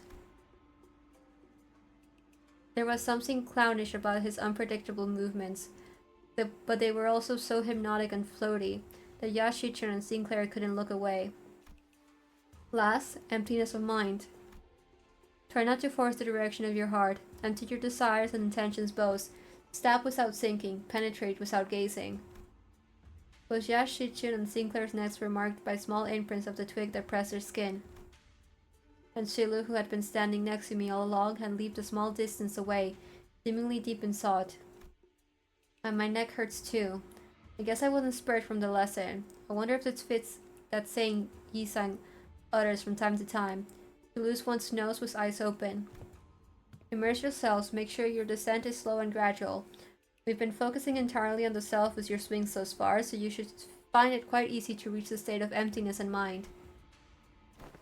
Didn't I just say that one must take it slowly and gradually? You empty your mind already. Ah, I'd have taught you my everything had you entered under my tutelage long ago. Am I doing this right? No, wait, I need to relax more. So, our new hierarch has found herself the clue to the emptiness of form. What technique is this? This disc, soldiers' movements at the end of the day, I find it entirely unnecessary to give them those flashy names. A truly secret technique should come without one. Well, it's still supposed to be our ultimate move, right? Wouldn't it be more official to give it a name? Well, in that case, phooey, that's some good one indeed. I guess I'll go with something I like. Faster sleep. Unrestrained ripples. That name sucks. The class comes to an end with an ultimate move that was probably named in haste. Shilu, who'd been observing the class from a distance, approaches the Night Drifter. Been a while since I saw someone give a lesson like this, starting from its very fundamentals. Heh. Hardly can one find a pupil willing to slowly learn from the very fundamentals in a world of infinite technological advancements like the Veil. I am only fortunate enough to have found 2 pupils who are indeed willing. Your gait, your tone. Were you among the 10 blades of the East? Now, it seems entirely unnecessary for you today, as I don't quite recall putting anything on your tab. Put your future questions to rest, for I have no answers to give. The past is like smoke. I've long emptied any history worth delving into.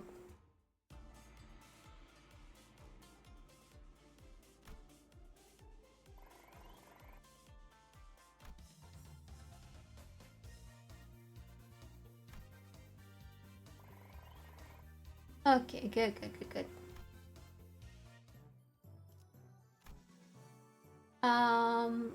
Let's get these ones up. And let's not go the insane route that we did before.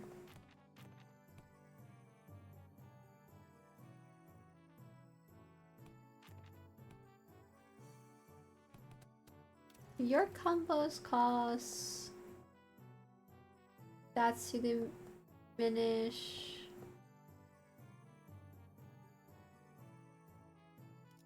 Okay. Wait, this is the lesson 29. I shouldn't have to... Oh, okay, it's whatever.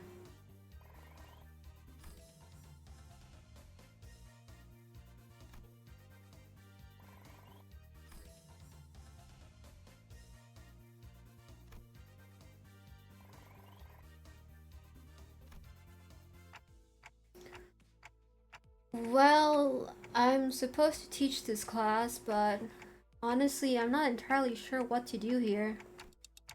Not like I can suddenly teach you guys to hear the phasm of other people's hearts. Yeah, it's not like we could suddenly have a heart-to-heart out of nowhere, right? And that's precisely why I have installed this box called Messages from the Hearts by the door here when the lessons first began. Messages from the Hearts? The greatest strength of Messages from the Hearts is its anonymity.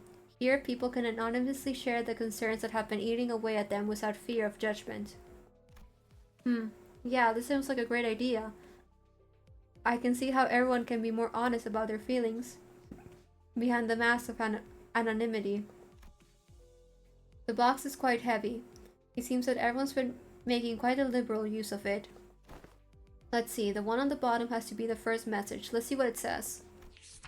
Oi, I've got to ask, do those consultations even do anything? Does this mask of anonymity even do anything? Also, what's the point of these messages anyways? If you got to whinge at their face. Well, I ain't got much else to say, so I've got one. My neighbor next door keeps making weird noises at night, so do something about that, yeah? Something about a smoking head, over and over again. The point is, it's been getting on my nerves. If that doesn't get taken care of in a week, I'll deal with it on my own way. Deal with it how? It's all just personal grievances.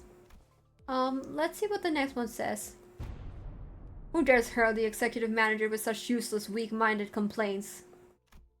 You're going to continue wasting executive manager's precious time and cause them trouble. I will personally hold you responsible for that blunder. You best prepare yourself for consequences. Wow, it's like she's right here, speaking right into my ear. Never thought written words could cause hearing damage. Moving on. I don't know if it's just me, but someone's probably been spying on these papers, huh? Got proof too. I folded this piece of paper up into a padlock knot shape, but whoever spied on it did a pretty bad job of replicating it. Oh, and another thing, my compass disappeared. It's the compass I got for surviving the hellish depths of the Belmore trenches. We're going to have to re-establish some house rules soon. A Severpole? Did one of you steal her compass or something? Nah, no way. We never steal from each other, no matter how hard things get. Something troubles me. Oh, finally! Someone finally submitted a real concern here. Was it the Type A wire that caused the explosion, or was it caused by replacing the clamp part from the shattering gear? Ah, the likely answer has been found. Do not concern yourselves with this message. Well, that's that, I guess. Look, I felt like I should really share this with everyone. This one might be something serious for once. I can't just let this slip away like nothing happened, you know? Yeah, I'm talking about the incident that happened aboard Mephi some time ago. Remember how someone smashed an alarm plug against Dante's head while they were sleeping? No one ended up figuring out what happened there, right? You're going to have to bring me up to speed on this. Yeah, I don't know exactly when this was, but there was a loud shattering noise outside at night, so we all ran out to see what happened. But no one managed to find any credible clues, so I guess we just let it slide. Anywho, Dante said they were A-okay, so we just moved on from it, but I'm telling ya, I saw what I saw. I saw Greg's bug arm. So here's my guess. What if he happened to lose his balance while carrying that alarm clock with one hand? You know what I mean. I'm trusting the anonymity thing on this. Gregor, he wouldn't. The alarm clock, broken due to shock at the time of the incident, was pointing precisely at 22:32. And, at that hour, only 2 individuals were awake for the night watch duty.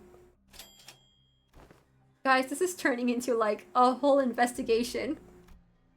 Around 22 o'clock, one of the 2 individuals who were on the night duty watch was... Yep, Miss Foss was one of them. Hey, Dante. Didn't you have a brief conversation with Foss that morning? Now that I think back on it. I did have a talk with Foss that day, briefly. Foss made a few criticisms of my command style, and she was right, but I pretended to not hear her because I didn't have anything to retort with.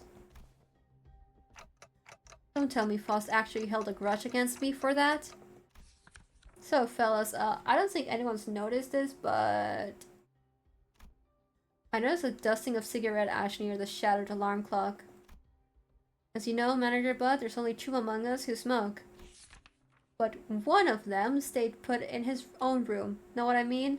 There's a witness, too.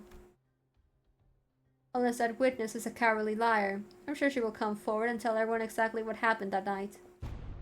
I shall prove unto thee that I am no cowardly weaver of lies. Oh, I ran out of water. In truth, among numerous cosplays I had wished to accomplish was the duo of Captain Scorps and the One-Eyed Navigator. Aha! To explain the lore of Captain Scorps, this tale beginneth, verily, in year 757. After a very long read, alas, the possibility of procuring a scorpion arm proved more dubious than one could have expected. Thus did I convince young Gregor to join forces with me, to cosplay together and capture our glorious forms in photographs. Thought 'twas a pity he had no pipe, only a cigarette between his teeth.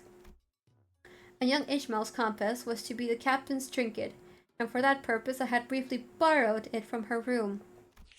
Oh, woe is me, for I have regrettably spilled an entire can of tuna under a prop, and the compass was swallowed by its greasy juices. Despite my best efforts to restore it, the tiny aroma lingereth still. I beg thy forgiveness, Manager Esquire. Well, at least we now know who took Ishmael's compass. Frustrating. TC. DWNN and MTL. Is this like a code? Sinclair, translation please?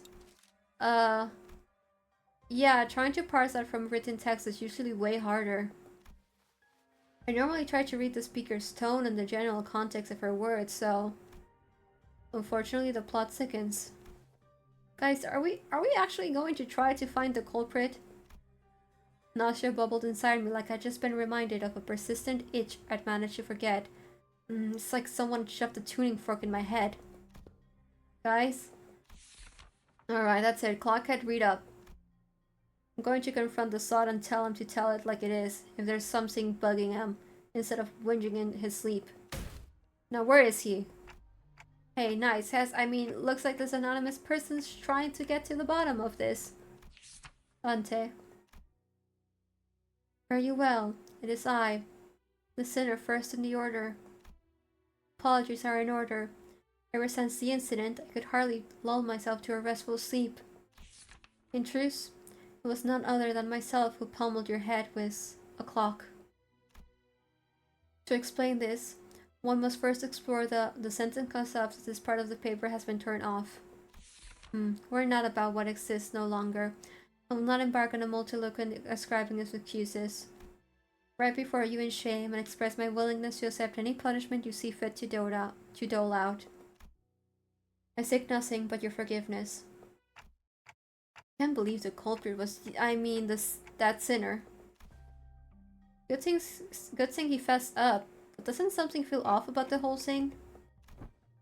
What if he's just trying to take the heat?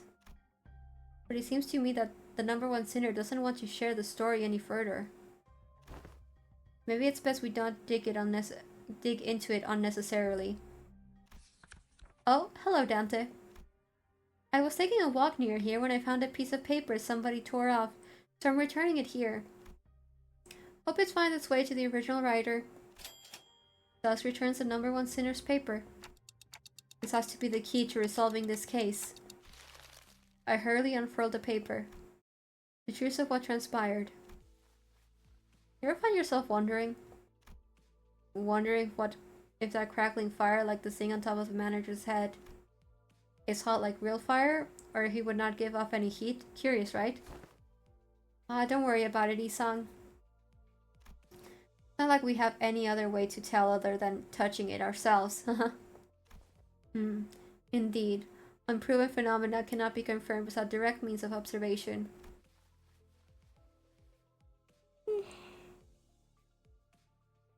They're asleep. Must have been pretty tired. Indeed. The ticking noise has shrunk in volume. It seems that we have just shared a thought. What if we were to just quickly check while the manager's asleep? Perhaps the sound of phlegm sinking past my gullet makes far too much noise for this task. Yeah, well, I'm just finding out how loud my heartbeat can get. Isang? Your alarm next to the manager. It's about to go off. You have a minute at most. I shall interface with the timepiece. Look at you rats playing a played-out prank. And that is indeed the full tale of what has transpired. Under lens of hindsight's illumination, it would almost appear that I am making a secret accusation to a fellow of mine. It would be easier on my heart to simply assume the entire weight of culpability myself. And that's where it ends. The culprit was right under our noses the entire time. Oh, Sinclair. Sorry, Dante. I should have been upfront about it, but Odette was so adamant about utterly punishing the culprit that I couldn't bring myself to, you know. Can't deny that. Tell you the truth in time. Tell you another truth. I think I might have an idea as to why I've been made a student alongside Miss Xichun. There must have been something that the company was expecting from me, but it's just not showing up, so they must be making me take these classes to compensate for it. Everyone else is boldly facing their own issues and slowly overcoming them, while I'm still here feeling like I'm stagnating in place. They've been telling me that my time's yet to come, but I don't know. I just get the feeling that that ship might have sailed for me already. It was clear to me that Sinclair wasn't just talking about physical training or his combat prowess. It's about something that more than half the sinners had faced and were facing at this point, about his past and the past that lies ahead, the guilt and the pressure of having failed to confront it. It was never going to be easy for him to let go. I don't think anyone's got the perfect idea of how the whole trajectory of their lives is going to be. That's why we're all on the bus, isn't it? You know, you can just shout at me to get my act together like Heathcliff does. Oh, I will, if I have to. Whatever that was, you guys managed to talk it out, huh? All I heard was that ticking noise. Sorry about that. What Dante said was... Hey, don't bother. I just needed a quick glance at that look on your face to feel that tick-tock was my heart. Thus, the curious case of the alarm clock came to an end. So, what do you guys think Ryoshi was trying to say? Two culprits. Guy was Nightly Nightmares and my translator. I see. Sinclair and I sat there for a moment, absorbing the awkward silence.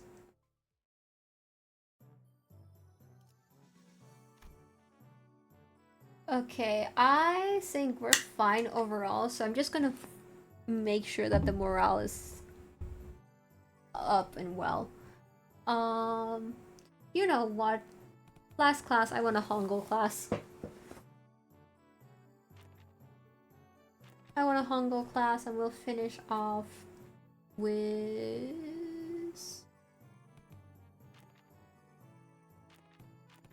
two.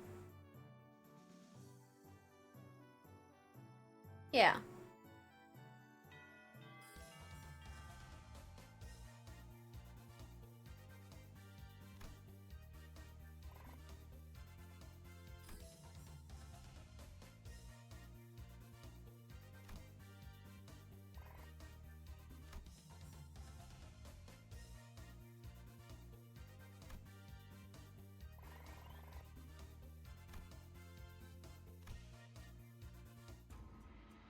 Finally, the 30 days of lessons were completed and the day of the final exam was upon us. Everyone came out to bid good luck to Xichun on her way to the final exam. My lady, I have nothing but absolute faith that you will be able to complete this final exam just as excellently as you have all the others. It is most likely you will be facing off against a skilled foe from the Shui or the Shi family. Of course, you will doubtlessly wipe the floor with them. I have taught you all that I know. I hereby give you permission to leave this boot camp. We got this, Xichun. Guys, you really didn't have to do all that. Oh my god. Guys, you really didn't have to all come out here to see me off. Still, I have undying faith that you will emerge victorious, my lady. However, Xichun and I have also prepared about 21 alternative solutions in case things go airy. So please, don't worry yourself too much. You have faith in me or not. Upon our return to the classroom, we were greeted by an unexpected guest. Must be very nice to be Xichun, to have so many teachers from all walks of life helping her out. It had been a while since we last saw Shui Baoshai, which was during the regular assembly. What are you doing here, big sis Baoshai? I couldn't stop myself from paying you all a visit out of pity. If only if Xichun and Baoyu both smiled on like nothing happened. Our blossoming years would have been peaceful still. Oh, there is something terribly wrong with you right now. Big sis. Please stop talking to me like that. Ooh. I didn't know you could even say such a thing. Baoyu. It has always been this way. If a fruit has fully ripened, we have to taste it and taste its juices before anyone else. We can't just let go. We can't stand emptiness. My brother couldn't, my parents couldn't. But you, who was born and raised on the very same soil we were, how do you walk so softly, so lightly? I don't. My footsteps are no longer light. Every step, every sight I hold in my eyes as the days go by fills me with abundance. I'm only trying to accept everything as it is, without asking for more or less. But how could one do nothing but watch when we're surrounded by such fragrance? What more do you seek, big sis? I want to be closer, that my hands may reach you. Have you already forgotten who had sent you that guest lecturer? Xichun's pelican isn't headed to the exam site, is it? No, it's not. It's heading to Big Sis Yuanchun's exam site. Blasted scoundrels! I must hasten after the pelican before I lose track of them. Wei sprinted outside even before Shui Baochai finished. A trap, huh? Fellas, shouldn't we also get going? Calm yourselves for a moment. Xichun swiftly came between us, clearly having taken a gouge of the situation. It has been too long since the palanquin has departed. It is better to move based on concrete evidence, not urgency. Though a beast seems to have chosen the latter. I think I heard the faint sound of hooves coming from the direction Xichun was glancing in. So this is what you've chosen. Yes, the exam she's taken thus far were all meaningless lies. I could have shared this earlier, but I decided to follow my own heart, as you have decided to follow yours. Baochai smiles weirdly. There is something terribly wrong with this fucking girl, oh my god. So now, what fragrance do you smell from me? I smell nothing. Baochai left the room wordlessly upon hearing that reply. Oh my god. Oh my god.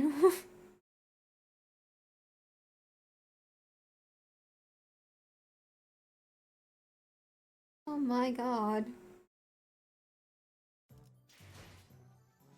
Okay. Well, with all that said and done, we will next part will be up very soon, and we will continue with the story. And I have to process everything that just happened because what the actual fuck. Anyways, having said all that, leave a like, subscribe, all the stuff. You've been on YouTube, you know how it works, and I will see you guys next time. Bye bye, everybody. Bye bye.